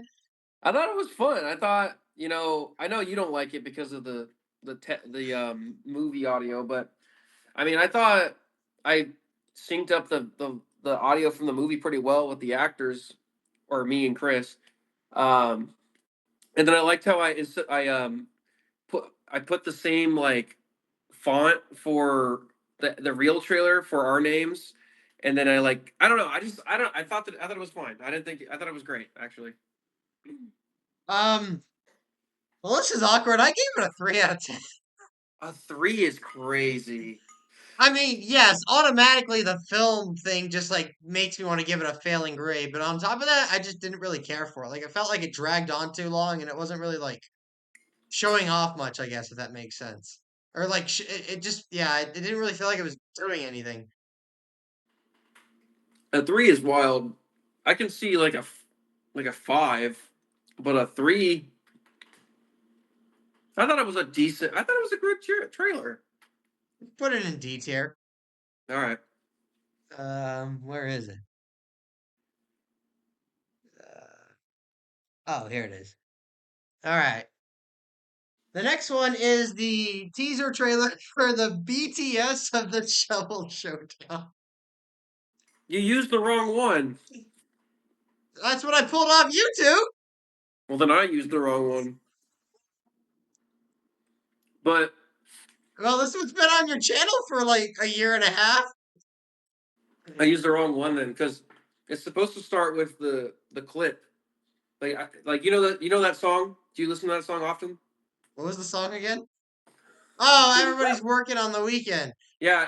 How the song starts off, it's like ding ding ding, and then it goes. Da-na-na-na. Well, in the trailer, it go when it goes click. That's when we do the slate. So I must have accidentally uploaded the wrong one. Great. Well, if I didn't say so already, this is available on Double O Studios. I gave it a 7. What did I give it? I said Uh, it was edited good. It dragged a little. I also gave it a seven. All right, bet. I think it was fine. There we go. Shovel Showdown. All right. The next one is the Back to the Future: The Wrong Era teaser trailer for the re-release. This is available on Double O Studios. Go ahead, take it away. All right, this teaser is iconic. I love this teaser. I gave this an 8 out of 10. Okay. I thought I love the shots I used, and I think the way I edited everyone's like lines perfectly matched the flow of the trailer. And then I loved at the end when I like the Back to the Future logo comes flying in. It just Yeah. works so well. Um, so yeah, I love that one. I gave it an 8.5. Really? Yeah. The only thing I wrote down was I just really like this. Yeah, I remember when I uploaded that, it instantly got a shit ton of views, and it helped Back to the Future really well. Shoot, now which one is it? Oh, okay, here it is. I took a screenshot of the DeLorean, fake DeLorean thing.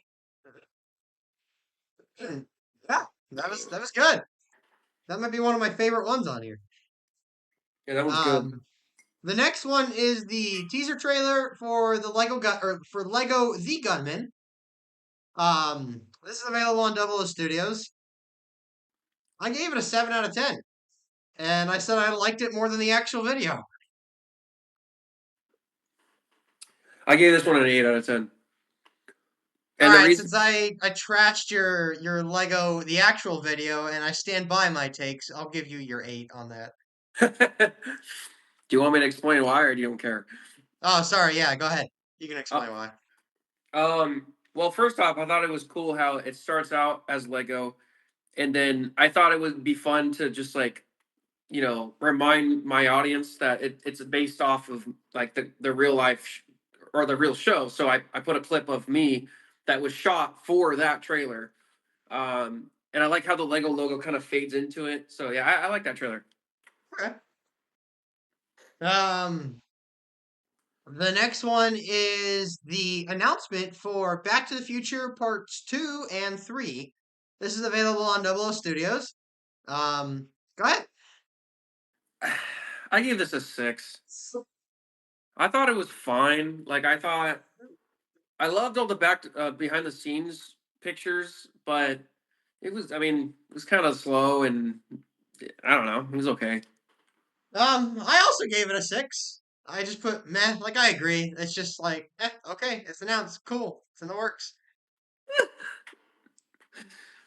What do we say? Okay, 6. All right. The next one is Back to the Future Part 2 teaser trailer 2. I think I called it the second teaser trailer because I took the announcement as the first teaser trailer. Um, this is available on Double O Studios. I gave this a 7 out of 10. Which one is this one? This is the first one you did. Is this the one where Andrew walks up to the screen? Yeah, it starts out with Oh, that. I love that one. I gave The it a only note I put on here was you had no Doc or Marty in a Back to the Future teaser, well. There except was for, I mean, the shot of his feet, but yeah. I give this. I also gave this a 7 out of 10. okay, cool. I thought that was a great trailer, like the way it started out and flowed and all that. Yeah. All right, the next one is the Back to the Future Part 2 teaser trailer 3. Is this the one with Raul? This is the one with Raul. Well, What'd you give it? uh, well, I gave it a 7, but Kira stepped in and she's like, "This is an 8." Do you want to fight your case? My case is that Wow, off like camera. oh well, I'm building my puzzle. But my case is that y'all never like film a commercial. And you just add footage that you've already compiled and edit it to be, tell a story.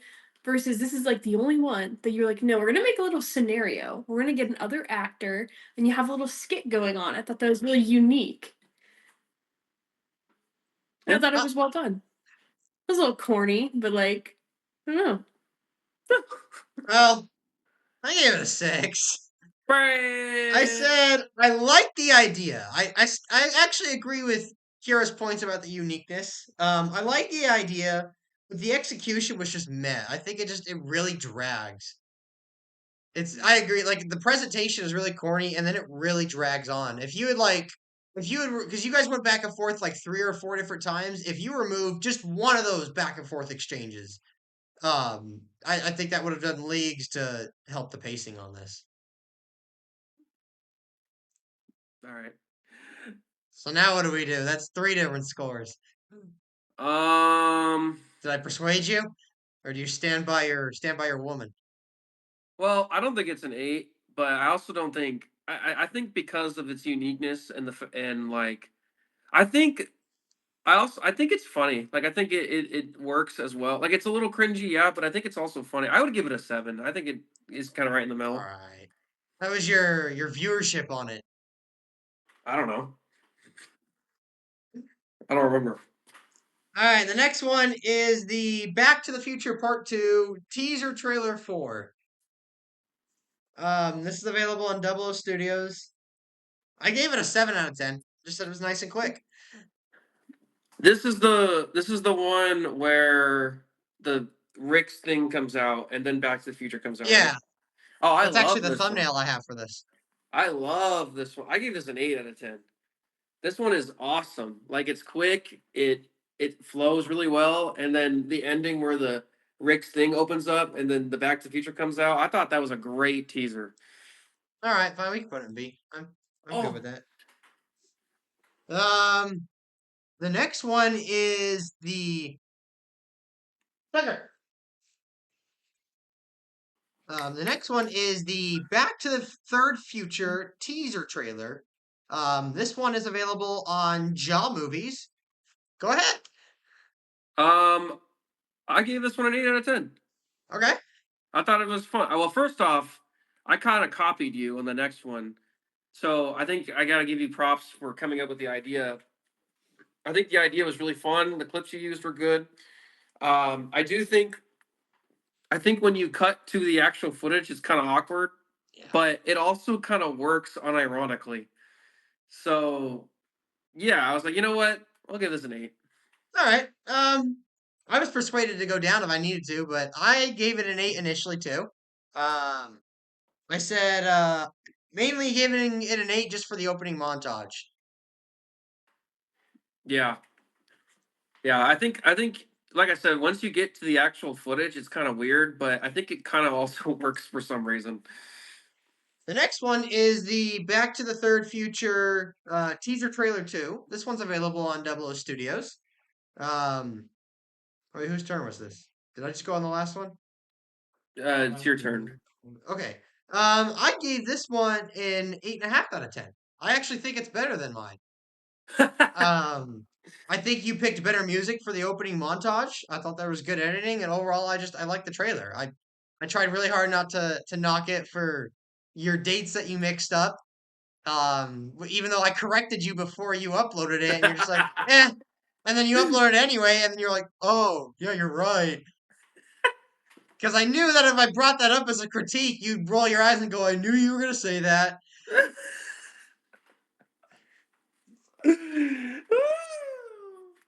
um, it's funny. I actually agree with you. I think this is better than yours, but I didn't give it an 8.5. I also just gave it an 8 out of 10.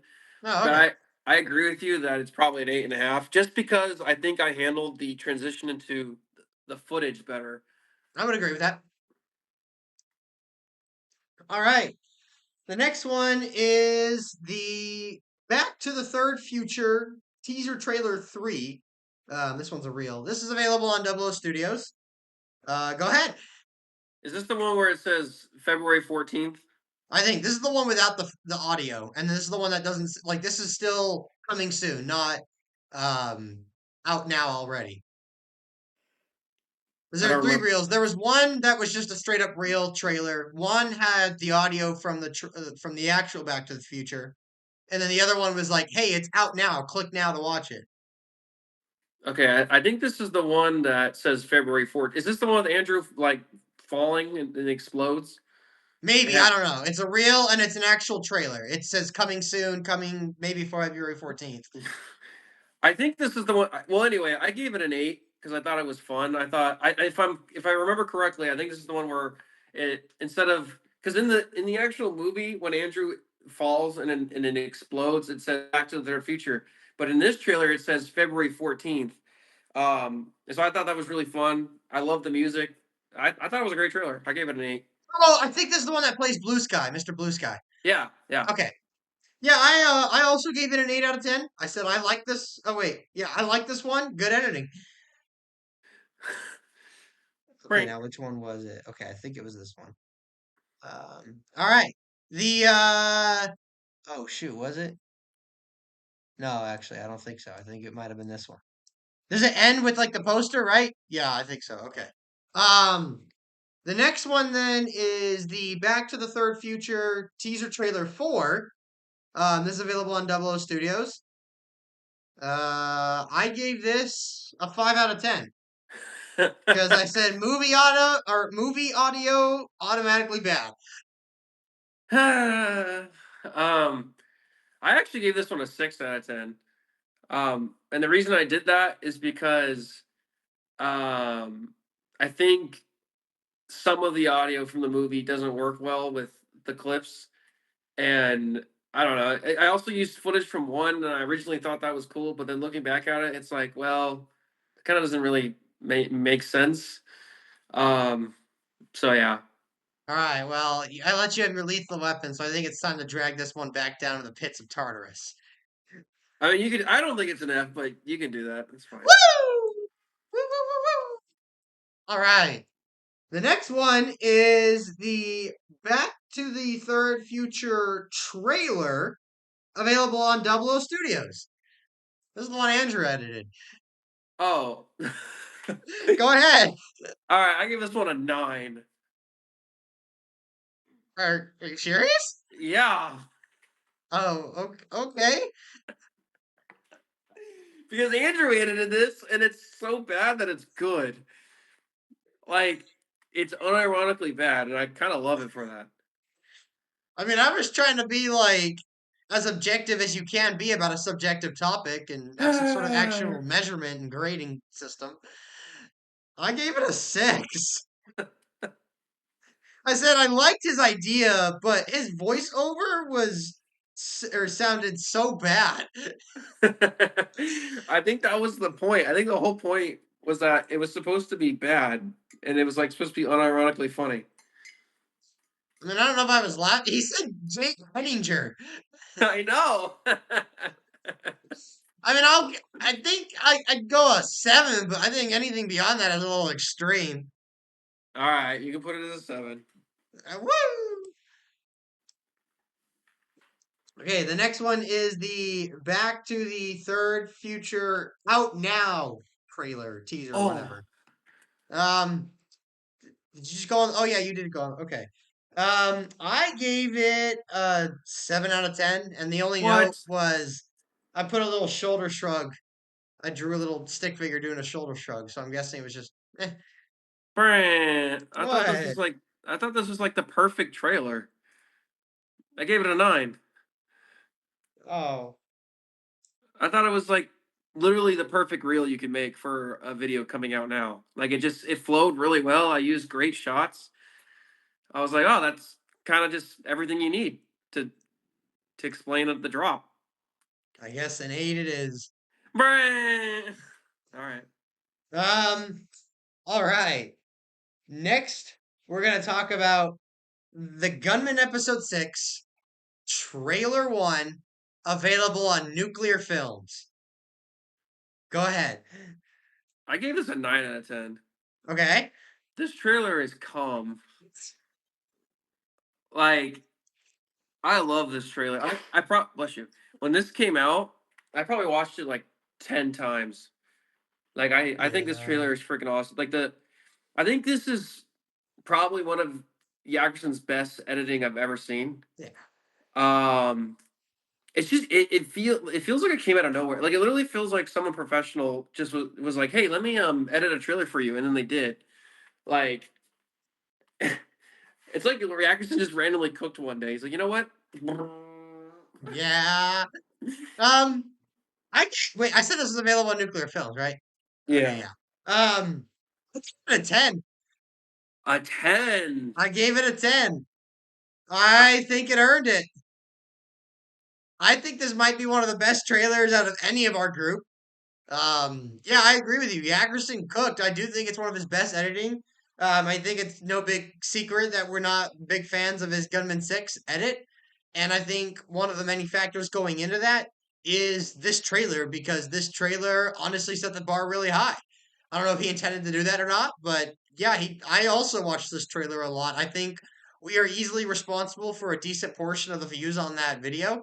I think we each probably watched this like 10, 20 times.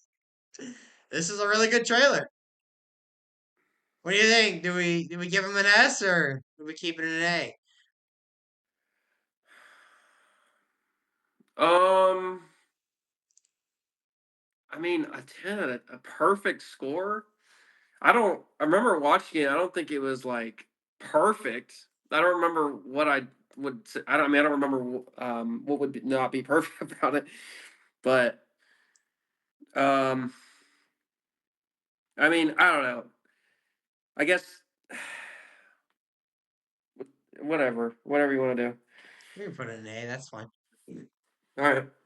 The next trailer is the Gunman Episode 6 Trailer 2. This is available on Double O Studios. I gave this an 8 out of 10. Oh, This is the one you made. yeah. I said this is more of a teaser than a trailer, but it's all right. I think I did call this a teaser. Well, it's now the second trailer because Yak beat you to a trailer. Okay. Um, well, for a teaser, I also gave it an 8 out of 10. All right. I think I think the music for this one is really nice. I also love that I used footage from each one. Yeah. Um, and then I really like how I edited the music for the actual footage. All right. The next one is the Gunman Episode 6 teaser trailer 1, available on Jaw Movies, and I think it's also on Darth Momo. Which one is this one? This is the one, like the reel I made The reel you made. with the hat. Oh, yeah. Go ahead. What'd you give it? I gave it a 6 out of 10. Oh, I thought it was I remember liking it a lot more when it first came out, but then rewatching, I'm like, this is cringe. But I also didn't want to give it an F because I thought it was funny. So I was like, all right, 6. All right, well, this is definitely extreme, and I am prepared to knock it down. But I ironically, keyword ironically, gave it a 9. So wait a minute, wait a minute, wait a minute. You just sat there and scoffed at me for doing that for Andrews, but then you did it yourself. Oh, I'm prepared to knock it down 100%. I just said it was freaking hilarious. I think my favorite part is when I like look at the camera and do the wink. I don't know, it always gets a kick out of me. And then Well, it's it's kind of cringe. it's with Tucker. Well, yeah, Tucker. All right, well, it definitely doesn't have to be an A or a B, but what do we want to do here? I don't. You want to put that in C? You think that's a C I production? do think that's a C, just because it's intentionally bad. And What do we we? put your Where do we put Andrews? in C. All right, fine. I'm letting you get away with a lot today. Perhaps. All right, the next one is the Gunman episode 6 trailer 3. This is available on Double Studios and Jaw Movies. I gave it an 8, but maybe it should be a 7. I don't know. It's got some minor issues, but overall it's all right. The ending voiceover is kind of cringe. So, I think a package just got here. That's my clothes, I bet. Oh, that just like completely got me off track. Meh. Okay. I was originally gonna give this a 7 too, and I'm like, you know what? It's a good trailer. I'll give it an 8. The reason why I was about to give it a 7 is because yeah, I do think some of the editing is kind of bad. Like the speed up shot of Alex, I hate that shot. Like every time I watch it, I'm like, that's just so cringe. I remember a sped up shot. Well, you speed up the shot of Alex hitting Jacob, and it looks so bad. Ah, Um, so for that shot alone, I thought about giving it a 7, but there's some other things that I'm like, but at the same time too, for some reason it's just like really good too. So I'm like, you know what? I'll give you an 8. I'm okay with putting it in 7. Maybe a 7.5, but I guess that would still be a 7. That's what happens when you edit on Clipchamp. Yeah. All right, the next one is the Gunman episode 6 teaser trailer 2, available on Double O Studios. Go ahead. What is this one again? It's the reel you made. With all the thumbnails? Yeah. I gave this a 6. Okay. I mean, it's literally just the thumbnails, and then I'm like, "Which one's your favorite?" And no one answered me. I tried to see if because there was people that commented on videos. They're like, "Oh, when's the next Gunman?" All this. So I thought maybe they would interact with me, and they didn't. Did you feel awkward after nobody commented? Well, Jake commented. Yeah, I felt awkward. I gave it a 5. I just kind of meh. Um, We can put it in 6 if you want. I think this is a 6. I don't think it's like bad. All right, the last one is the Shantybird YouTube release teaser. It's available on Double O Studios. I gave this 7 out of 10. Really? Yeah. Is this the one where it's just the logo? Yeah, the poster and you're just flashing like the date. Wow, a 7 out of 10 for that. What'd I you I, give it? I also gave it a I gave it a 6 out of 10. Oh, okay. I mean, it's literally just the poster, and I'm flashing it like it's nothing special. Yeah, that's fair. All right, we can put it in D. What Oh wait a over? minute! Oh, okay. If I you thought gave it it a just 7, put disappeared. it in. If you want it in 7, we can put it in 7. Well, you gave it a 7, so give me that. All right, that's our trailers.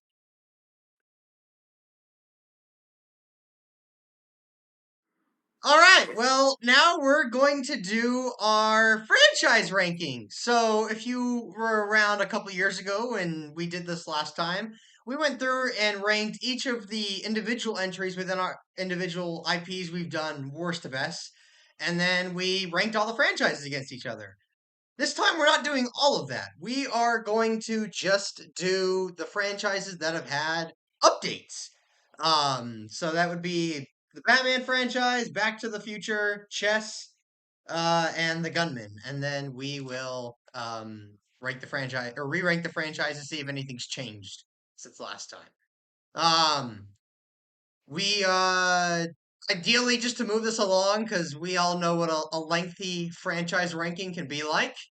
Uh, Yeah. I'm thinking we spitfire them all and then we can elaborate for maybe like a minute if we want. Is that what do you think? Yeah, that's fine.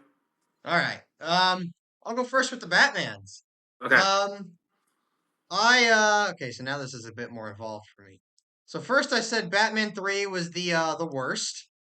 Batman 3? Okay. Yeah, Batman 3. And then I said Deathstroke after that. Okay. Um, then after that was 3.5 the comedy. A comedy. And then Attack a Hush. Uh, this is hard to do. And then after that, I think I said 6. Yeah, I 6. hate that you do worst to best like that. It should be or it should be best to worst. That's how it's always done, is worst to best. I've never seen a ranking do it the other way. Right. So then after 6, I said 5 was better, and then 4. And then I'm going to slot the new Batman in here. I think I'm going to slot that between 4 and 1. And then Origins was my favorite. Where'd you put you put the last stand that low? Yeah, You are petty, aren't you? Since you weren't in it. I mean, it's pretty much the same ranking as I did last time. Just I put the new Batman between 1 and 4. I think there's just some issues I have with the new Batman to where I'll still take the classic and obviously I think Origins was the best above it, but otherwise, Hunter, like we've said before, I think you did pretty good with new Batman, and I think that's a lot better than a lot of the other entries. All right, Cole, worst to best. Um, worst to best. Okay, I did Deathstroke, and then I did 3.5, and then 3, 2, and then I can't believe you have Origins as number 1. I put that after 2. Origins is hilarious. I love it. I don't think it's that great. And then I put 4, um, and then 5, and then Poisonous Joke, um, and then 1, and then 6. Actually, I think Batman 6 is actually the best. All right. Well, if you agree with us or disagree with us, leave your takes in the comments. That's somewhat directed towards Yackerson. I'm sure The he'll only have some person. agreeances and disagreements. Probably more so disagreements with me than agreements or disagreements with you. Yeah. Plus, I'm pretty sure he's probably the only one who's actually somewhat interested in this part. Yeah. There's all our Batman thumbnails with the new Batman. All right, next is gonna be the chess franchise. So Cole, I will let you go first. Worst to best. Worst to best. Okay. Let me open this again.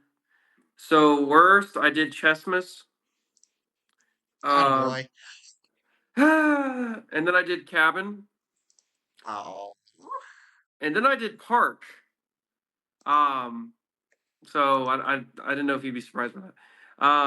And then I did Desert, and then I did Airbnb, and then South as the best. Ah, And if you want me to explain, I can. go ahead. I after like just thinking about it, like the other ones are just kind of cringe. Like they have just really cringe moments, whereas just in the Airbnb, you can just sit down and like, yeah, there's not like a lot going on, but it's just kind of funny to listen to. And that opening is amazing. And then the same with Chess in the South. Like Chess in the South is just short, sweet, and funny. And it's not like I don't cringe when I watch it, but the other ones, like I cringe. All right. Well, this is where the fun begins. yeah, Obviously, Chess was in the dark. This is my least favorite. That's probably the only one on here that I actually don't like. Just outright don't like. I don't know. I want to Um, go that far. I like the rest of them. Next, I did Airbnb. That's surprising. I mean, like I said, I like the rest of them. It's just Airbnb is really long. I don't think that matters. I think it's. But go ahead. Next is South. What? Ugh. I Wow. mean, like I like Tucker, but it's just kind of a jump. I mean, I like the idea and I like the camera quality, but it's just kind of jumpy. Uh, Jumpy. which upset my wife when I told her the low score I gave it the other day because she's like, you know, the work I had to do on that to get the dog under Yeah, control. that's just kind of disrespectful at this point. You think the others are better than Sal? Next, I said Park, Okay. and then I said Cabin and Desert. Um, There, there's Park no is way Cabin is better than South. That is I love ridiculous. Chess of the Cabin. I know I'm in the minority on that, but I love Chess of the Cabin. And then Chess in the Desert, everybody go watch the updated version on the WebShark. I can't explain it. I just love the updated version. At first I was a bit more pessimistic towards Chess in the Desert when it was you know, the original version, but that got fixed and it's closer to the director's vision. And I love it. I'm a little key mad that you put South so low. I'm a little mad about that. I put Now Airbnb lower. That's the one I made. this is my my Lego Rebel life right now. Now I know how you feel. That's crazy. And it has Hey, Tucker in it. at least with that, Chess in the South was something that you made what 4 months ago and took you what like a couple hours to shoot and a couple hours to edit. My Lego Rebel Life is 2 hours of content that I made over the course of a year, and I spent the next several years just loving it. And then you were like, "Actually, this is bad." And at least I said I liked Airbnb. And on Airbnb or on or South, and then on Chess in the South, I still gave that a 7 out of 10. you There's our chess thumbnails. you said that's a dead Indian is better than Chess in the South. I love chess in this cap. That needs to be back online. No, that needs to be hidden away Here it forever. is. That is so bad. All right. Next is the Back to the Future franchise. Um I guess I'll go next and then you get Gunman. Okay. I said no surprise of course, part 2 is the least favorite. Um then I said Back to the Third Future. And the wrong era. I mean, don't get me wrong. I love both the third and the first. If anything, I think an argument could be made that the third is probably a more coherent short film. But the first one's a classic. It's short, sweet, and just hilarious. It doesn't make sense, but it pulls it off to the point where that's okay. You know, this might be the first time in recorded history that everything you just said was correct. Like I am dead on the same, and everything you said to explain it is absolutely correct. Like I think obviously the second one is not as good, has a lot of issues, but then I was like trying to figure out three and one, and I'm like, one is just iconic. Like it's like we accidentally made like a really good film. Like one is just amazing, and then three is so good, but I don't. One is just one of the best of all time. Yackerson, if you're listening, I actually beg with you or beg of you, please put your Back to the Future ranking in the comments. If you do nothing else, do that because I know last time you actually had praise for part of part 2 and you disliked the first one. But now we've changed part 2 and we made a coherent 3, but we still like the first one more. So I'm genuinely curious. Put your ranking and anybody else listening, what do y'all think? Did you just say y'all? Yeah.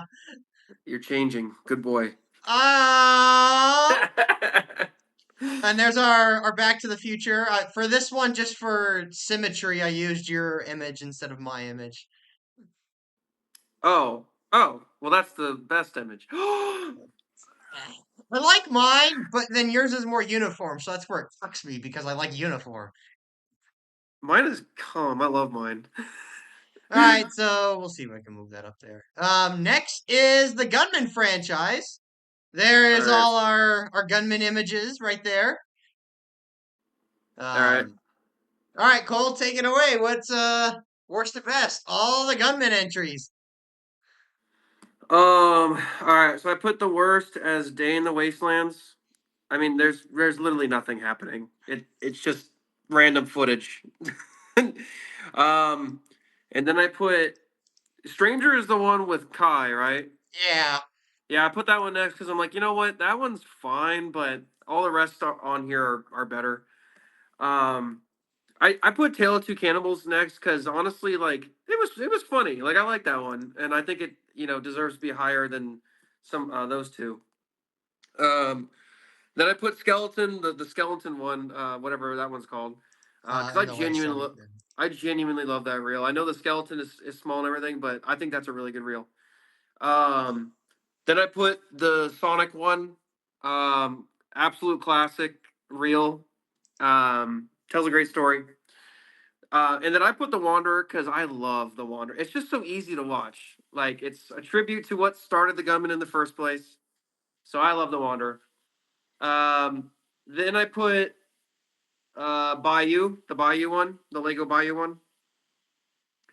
Um, and then I put the original Lego Gunman because I just think that was hilarious. Yeah. I think it's really good. I don't know why you don't like that one so much. And then I put two, um, one, three, four, five, and obviously six. Yeah. I don't know if you feel a Wait, similar wait, wait, way. wait. Oh, Hold on, oh, hold go on, ahead. hold on. You put all mine on yours. Oh, whoops. You didn't do that on the other ones, did you? I might have. Great. No, I didn't. Okay. Okay. I don't know, maybe you feel similar to me, maybe you feel differently, but I personally think that most of these are entries that I enjoy. There's a couple that it's just I don't really care for, and I don't know, maybe you feel a similar way, maybe you like them all, but it's hard ranking when there's 15 entries because genuinely, I think most of them are at least okay to phenomenal, and it gets hard ranking a lot of the middle entries because it's like I feel bad giving it a 10 when it's a 10 is essentially the same as what's on number 6. Yeah, well, I would just say like they're all good, but if in order of, if Yeah. we had to rank them, All right, well, we're gonna have disagreement right off from the start. you don't I'll tell me get you put like, oh my god, what is wrong with you? Lego Gunman is probably the You're only one on here I just actually straight up don't actually that might not be true. Well, yeah, that's the only one I straight up just don't like. Next I did the Strangers one. Did you see what I did? What'd you do? You'll have to watch later. This one is like I don't really care for this one much, but this one at least has some redeeming qualities, I think. Next I did the skeleton one. That skeleton is just kind of almost unforgivable. What you was that a 2-year-old? I disagree with that. From here on out, I like the rest. Next I did Tale of Two Cannibals. Um, then I actually did Gunman episode 1. What? That's Um, surprising. then I did Bayou Duel. Better than the Um, first Gunman? That's crazy. then I did Day in the Wasteland. What, dude? You were who? Then I did the fast food short. You shocked Um, me. then You I just did Wanderer. And then I did. Oh wait, what's after Day in the Wastelands, I did episode 2, you have it all messed up. Oh, and then I did the fast food, and then the Wanderer, and then 3. I'm just gonna copy yours. We have the same 3, 4, 5, and 6 are the best. I don't know. I mean, I think there's a lot of production issues with one that kind of hold it back. I don't think one quite entirely knew what it was trying to say, especially in the grand scope of where things ended up going, as we know behind the scenes. And um, I like Bayou and Day in the Wastelands. As for the reels that I put above 1 and 2, I just think the Apocalypse Fast Food one was really good at visual storytelling.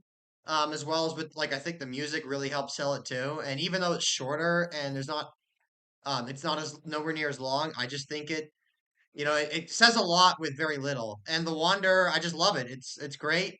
Um, I almost, with your revised versions, I almost put three above four. I'm not as like, I mean, I like four, but I don't love it as much as you. The horse doesn't hit me as much as you. I think the middle kind of slows down a little. There's some rough production aspects, but I just love the killer opening. If it wasn't for that killer opening, I might have actually almost put three above four. I just really love your revised version of three. Great music, and Well, that's the canon version. I mean, I just love the way three ends. It's classic. But yeah, that's my Gunman ranking. Feel free to try to rip it apart. Well, I mean, obviously the Lego Gunman is ridiculous, but as for everything else, I mean, the Day in the Ways, I don't understand why that's so high. That's literally, I mean, it's fine, but that being better than episode one is diabolical. Episode one has a plot. Oh, what was it you said the other day? It doesn't have a plot. Or you were like, "Where's the plot? Where's the plot?" You're all smug and confident. Now you're putting Dana Wastelands above episode one. Well, there's a lot there. So first off, yes, well, behind the scenes, I know that Day in the Wastelands was stitched together. At least Day in the Wastelands was just three clips that were originally part of the same thing that just everything else was got lost. So they got stitched together. But they still follow the same character. Back to the Future Part 2 has like five different Oh, plot here we lines that don't go. connect. Back to the Future Part 2 is like 11 minutes It long, doesn't matter. whereas It's a story. There's nothing here. It's literally just clips of things put it's together. 40 seconds long! You're wrong. You just it, It can't be wrong! you're wrong. All right. 1 second, I gotta stir my dinner. Bruh. What just happened? Well, I touched the metal pan lid and it was like 100 degrees. Bruh. Um, all right, next we're gonna do franchises. Here's the image of all our franchises updated. All right. I'm not gonna lie, I mostly just kind of copy because I haven't watched a lot of these in a while, so I just copy what I did last time and then changed a few things to better fit some of the updated franchises. Um, First surprise or worst, I said Galaxy War. Then I Attaboy. said Momo. Then I Attaboy. then I said the Commander. Wow. Then I said Harry Potter. I'm sorry, I don't really care for the Commander. No disrespect to Chris intended. I mean, it was well produced. It wasn't my cup of tea. Produced. Um, then the classic trilogy of Buck. Yeah. Then the Star Wars. Um, Mission Impossible. Indiana Jones. Then Batman. Then I said Back to the Future. This is where it started to get a little tough. Back to the Future. Said the Roderverse. Really. I mean, there's a lot of entries on there that I don't, think are that great, but I mean, you gotta give it like out of all these IPs, like how many were truly original? Like you gotta give hand it to Yak for creating like all that was his mind. Like he created all that. Yeah. And That's a what do good we point. have that really rivals that? I mean, the chess is just really skits. Like, what do we have that rivals the Roderverse? The Gunman, as far as its creativity and originality and length and all that. No, you're right. No, he created something all on his own. That's a good point. Next after the Doesn't mean it's Roderverse better is though. My Lego Rebel Life, My Lego Clone War. Are you surprised? I actually am surprised. I thought you, I thought you would do the right thing. I'm just kidding. I'm just This kidding. is the right. Right. Then I said chess, and then obviously the Gunman. Um, yeah, I mean, like, there's a lot of stuff to like in there. There's a lot of duds, but I mean, I think Back to the Future definitely moved its way up the pedestal with the changes to two, and then Back to the Third Future. Like I said with the Rodiverse, you got to hand it to him for just the creativity and the originality there. Yeah, there's a lot of lackluster entries, but there's a lot of cool, creative ideas that I hope he does something with down the road. I love the My Lego Rebel Life. It's a personal project. There's a lot of ways it connects to me personally, so of course I'm gonna have a different take than a lot of other people.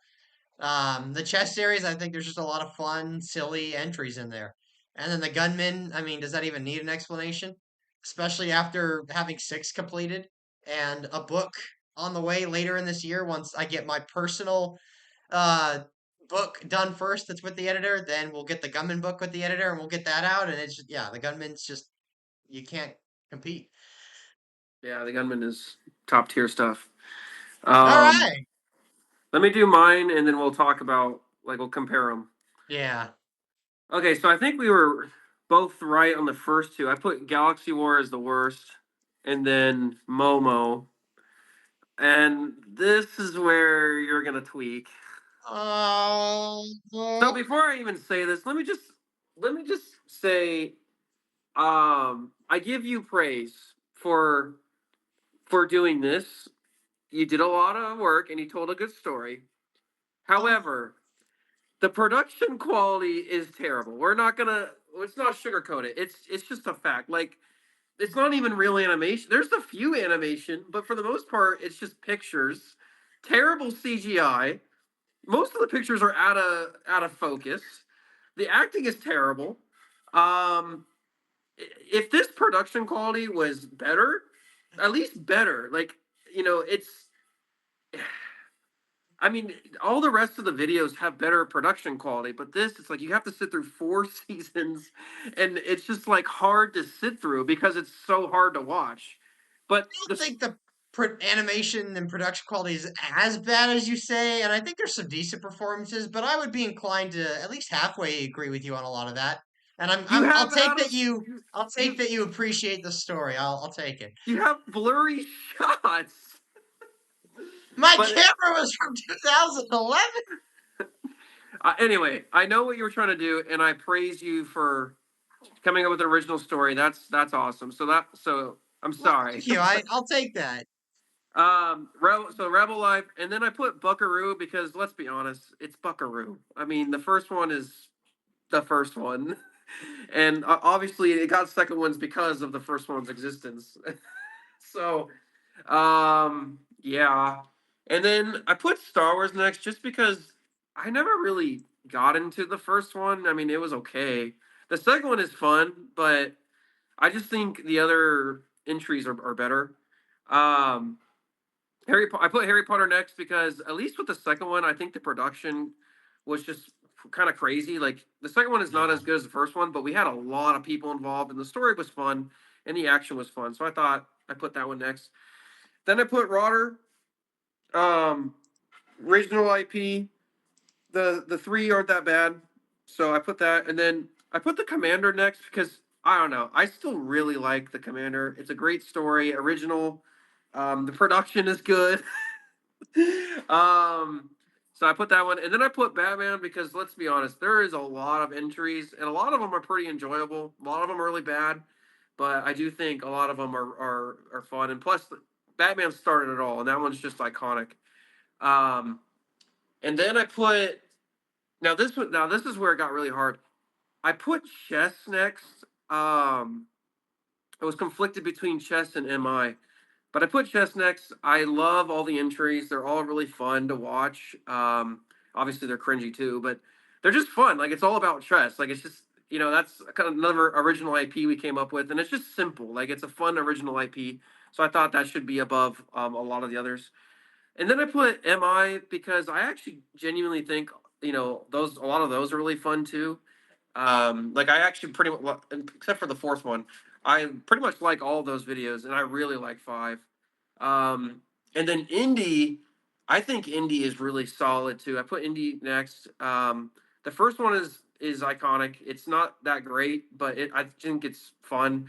The second one, the second one is just a shame because the storytelling. I said it like 50 times. The storytelling is amazing. The story itself is great, and just unfortunately, it's on a, a playground. And then the third one is peak. I love the third one. We should Uh, re-upload them. no. And then I put Back to the Future because I think Back to the Future is just awesome. Like, the first one's iconic. The third one is also iconic, and it's a send off to everything, and it's hilarious. And then I like the second one. There's a lot to love in the second one, and I think with all of them together, it makes a great franchise to watch. And then obviously Gunman. I mean, you can't beat Gunman. I mean, it's original. It's freaking awesome. The finale is amazing. There's so much lore. So that's my rating. All right, that's for comparison right there. So let's see. Um, okay. So we at the middle. We were kind of close. Yeah. All right. Well, I'm sure you're probably expecting that we're gonna not only rank all of our ranking videos, and then possibly might even rank the video we're in. We're gonna kind of do that. We're gonna here's the updated thumbnail with all of them. We're just gonna take our previous ranking and then just slot the video we're in into that ranking. Yeah. So if you want, take a second to look at where you're at, and we'll go from there. So I can't see. I think I know where I'm gonna rank mine. So I'll put it. All right. Who's going first? I went first on the franchise, so you can go ahead. Um, I guess I'll put it right below trailers Like worse than trailers or better? because it's worst to best, right? Yeah. Better than trailers. Okay.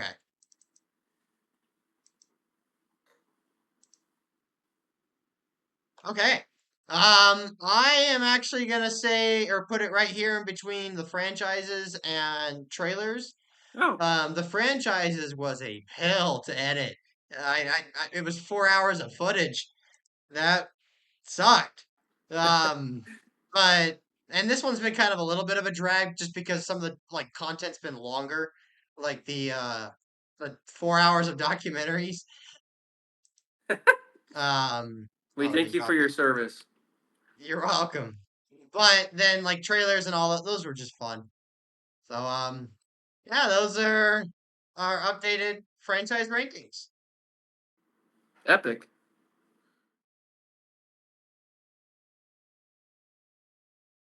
So, just to close, we have now caught up with our rankings, and I thought it'd be fun to, because I don't know if we're gonna do this again. I don't know if anybody's gonna produce anything. I mean, if anybody makes anything, then yeah, we'll be back next January to do another one, which I'm sure will be shorter. But this is everything. It's in order of release dates. Now that we've got a much more accurate data. And yeah, this is everything we ranked except for the trailers. We've got our one singular S tier. Here's our three A tiers. We have probably a dozen or two B tiers. Maybe 3 or 4 dozen C tiers. We've got looks like about 5 dozen D tiers. And then all that is F. And then we have an F minus down there. The power of Lord Palmer made it into F minus. Here, I'll zoom in because I'm sure not everybody's watching this on a giant TV screen. There's our standard, our A, our Bs, there's our Cs, there's our Ds. Feel free to just pause and stare at this if you want. There's all the Fs. That's crazy. So yeah, this has been fun. Like I said, I don't know if we're gonna end up doing another one. It depends on if anybody produces stuff or not. I plan to wind down on YouTube. Maybe I'll do one short film I've been thinking about making. Maybe not. It'll be a small project. Otherwise, I got a couple books coming out. A book about my spiritual high school journey, a real narrative, and then we're gonna do a Gunman adaptation that's coming after that. That's already been written. It's just waiting to get it to an editor. As far as coming up on the channel, though, next week there will be a video going over a little project that has to do with all our ranking videos titled Cringe Plus. It'll be a little 10-minute video. Feel free to stay tuned and check that out. I think it's kind of cool. Cool. Anything else you want to say, or Um, no, I mean that's crazy. That's a lot of work. That's it what, took a 10 few years? hours to make this. Well, I mean, but like I'm just talking about like the page. Like you're just looking at 10 years Uh, of work. Like a bunch of people got together and made all this stuff. It's crazy. Um, And I don't know. I don't know if those same people are going to be making anything anymore. I don't think so. I mean, there's been whispers, but I don't. I mean, I haven't heard anything. Yeah. And I know we're Um, both getting ready to more or less tap out. Maybe it'll be a small project or two on the horizon, but it wouldn't be anything massive, at least anytime soon. I mean, I got a buddy that always wants to do a film, and I can see myself one day, doing something with him. But besides that, I mean, I'm not really. I mean, I don't know. Guys, It's I a mean, go check everything out. I mean, and like watch our documentary too. Like Cole said it, like this is it's a lot of work. It was 10 years of our lives, and shoot, I wouldn't trade it for anything. Yeah, those were good days. That was a fun time. But it's all right because you have to let go of the old to make way for something new. As a reference to my Correct. documentary.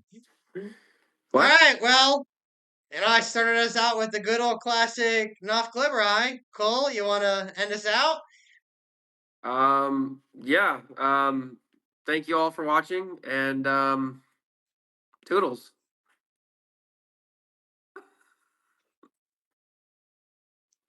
I don't